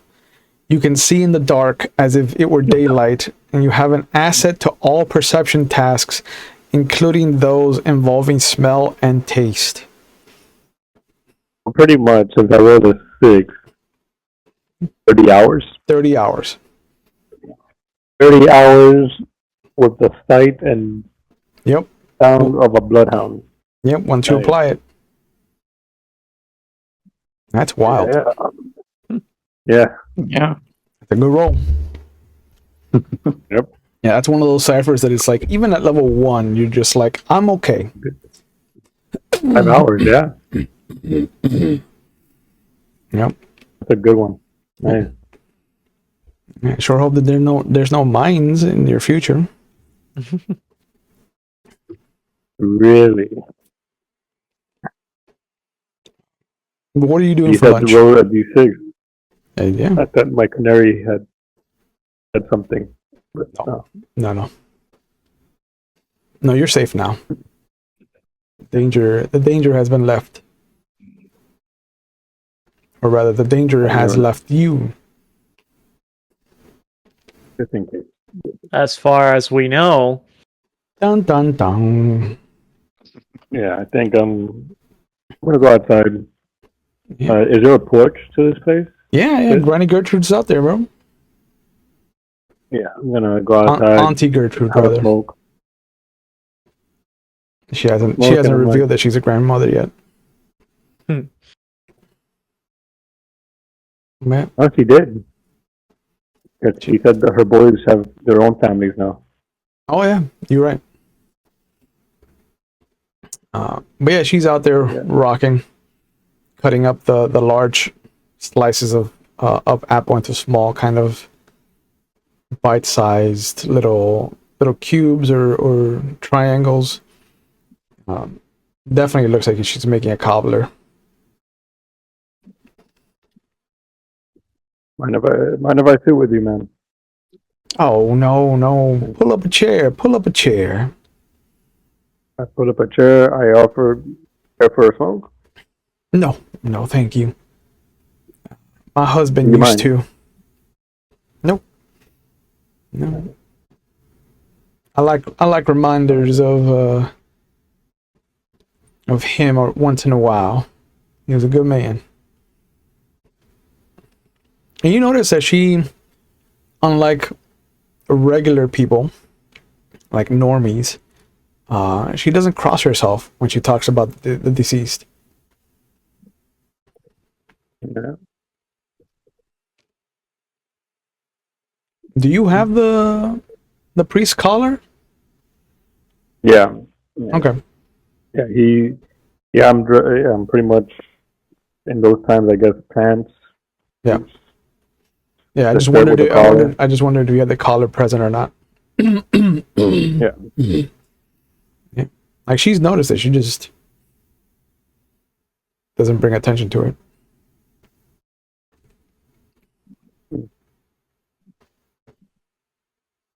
I am. I'll be honest. I must make a confession, man. Oh, I'm not the person for that. That's no offense, but that's your job. And she kind of smiles, and you see the crow's feet on the sides of her eyes. But you're the one making the pie, so I must confess, I am very excited to try a slice of your pie.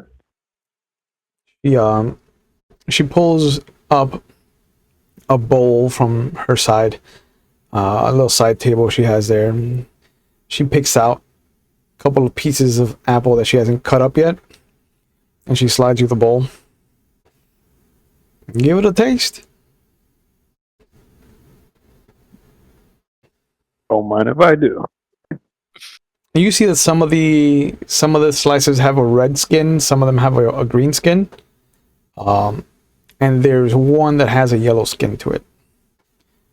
And she's like, the secret to a good cobbler is incorporating different apples. You just use an abundance of the same apple. That's pie. That's an apple pie. That ain't no apple cobbler.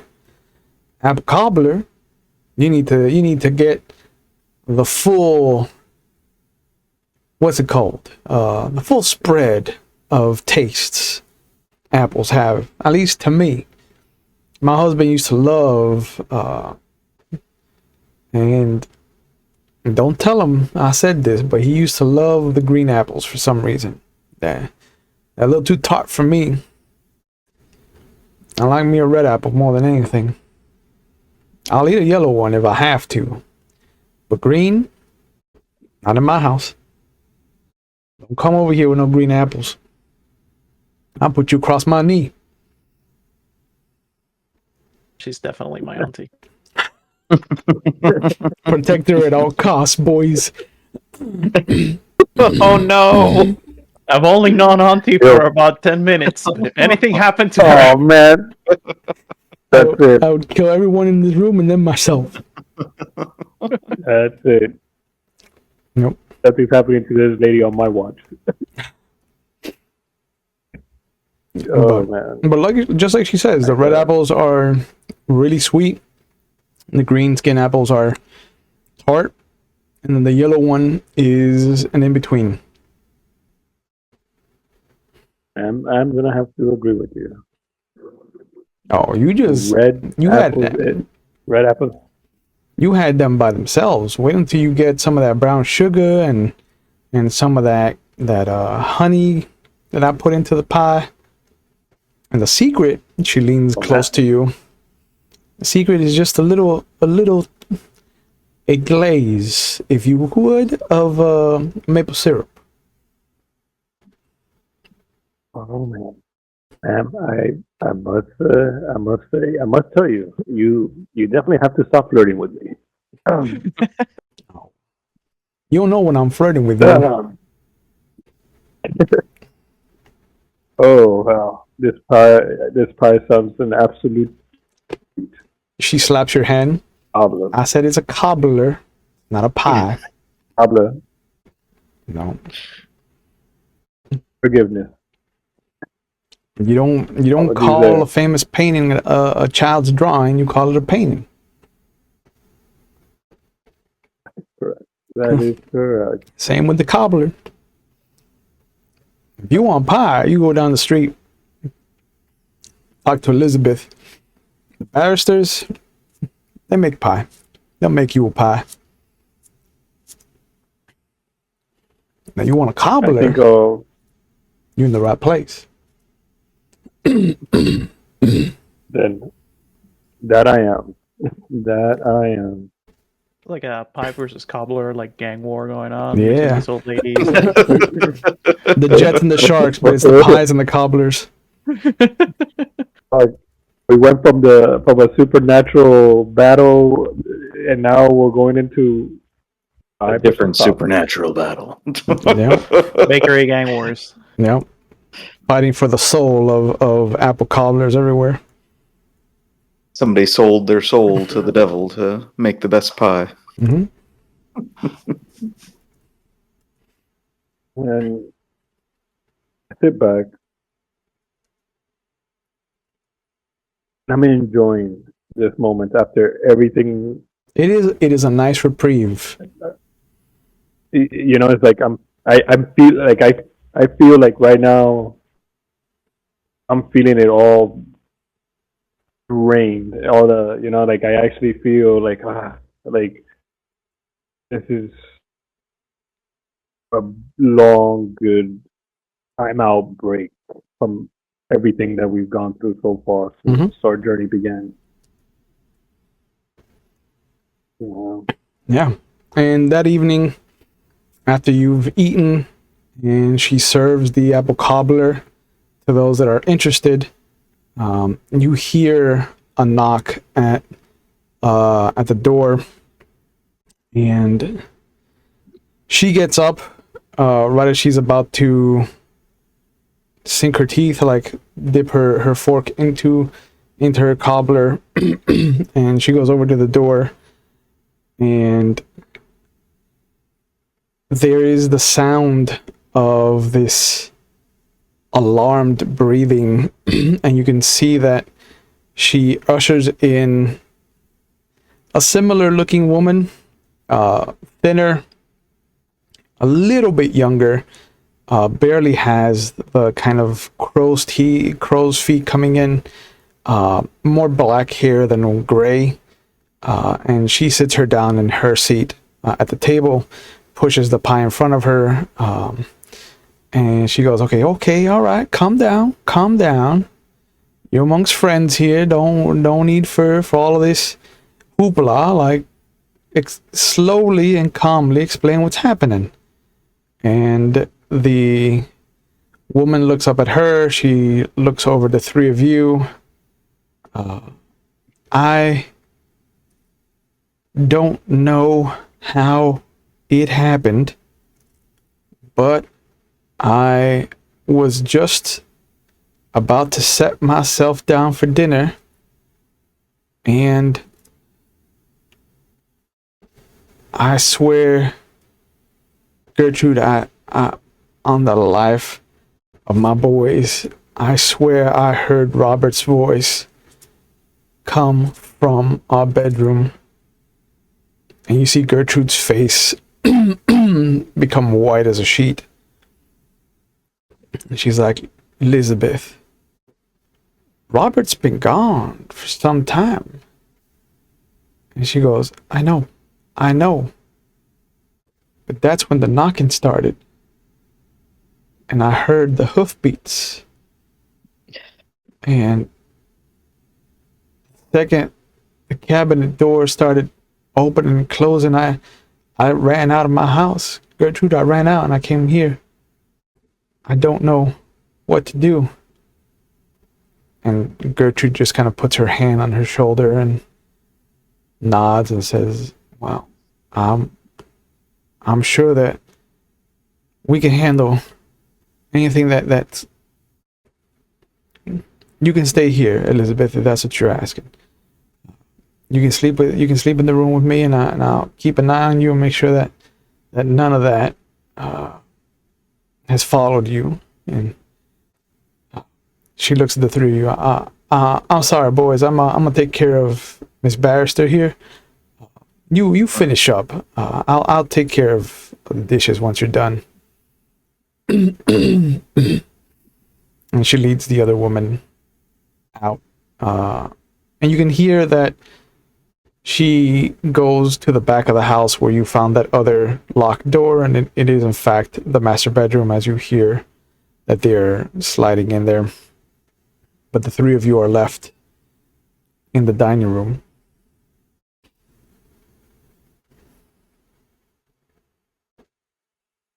It does seem like the spooky likes to follow us. I was thinking the same thing. There it is. Is it?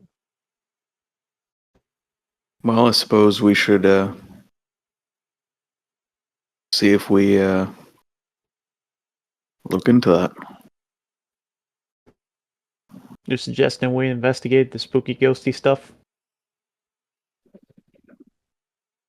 If it keeps on showing up in our path, and we can't just ignore it. Fair enough. It's a sign. It is a sign. Lured in by cobbler. You hear Speaking of, the thunk, thunk, thunk, thunk, thunk of something coming down the stairs, and then the final thunk turns into a kind of long drone of what sounds like a roll, and you see the baseball kind of roll down away from the stairs towards the front door. And as the three of you are looking at this thing that was very much in the catcher's mitt, in the top, on the top of the desk, in the room upstairs, which has its door closed, this is where we're going to come to a complete stop for today. Hopefully. I mean, man, all Father Hill wanted to do was try that pie. Yeah. At the cobbler. spookiest possible moment. That cobbler, Cobbler. not the pie, cobbler. That's how they get you. Cobbler's how they get you. So I want to thank you guys for coming back for chapter 3. I want to thank the audience for joining us for chapter 3.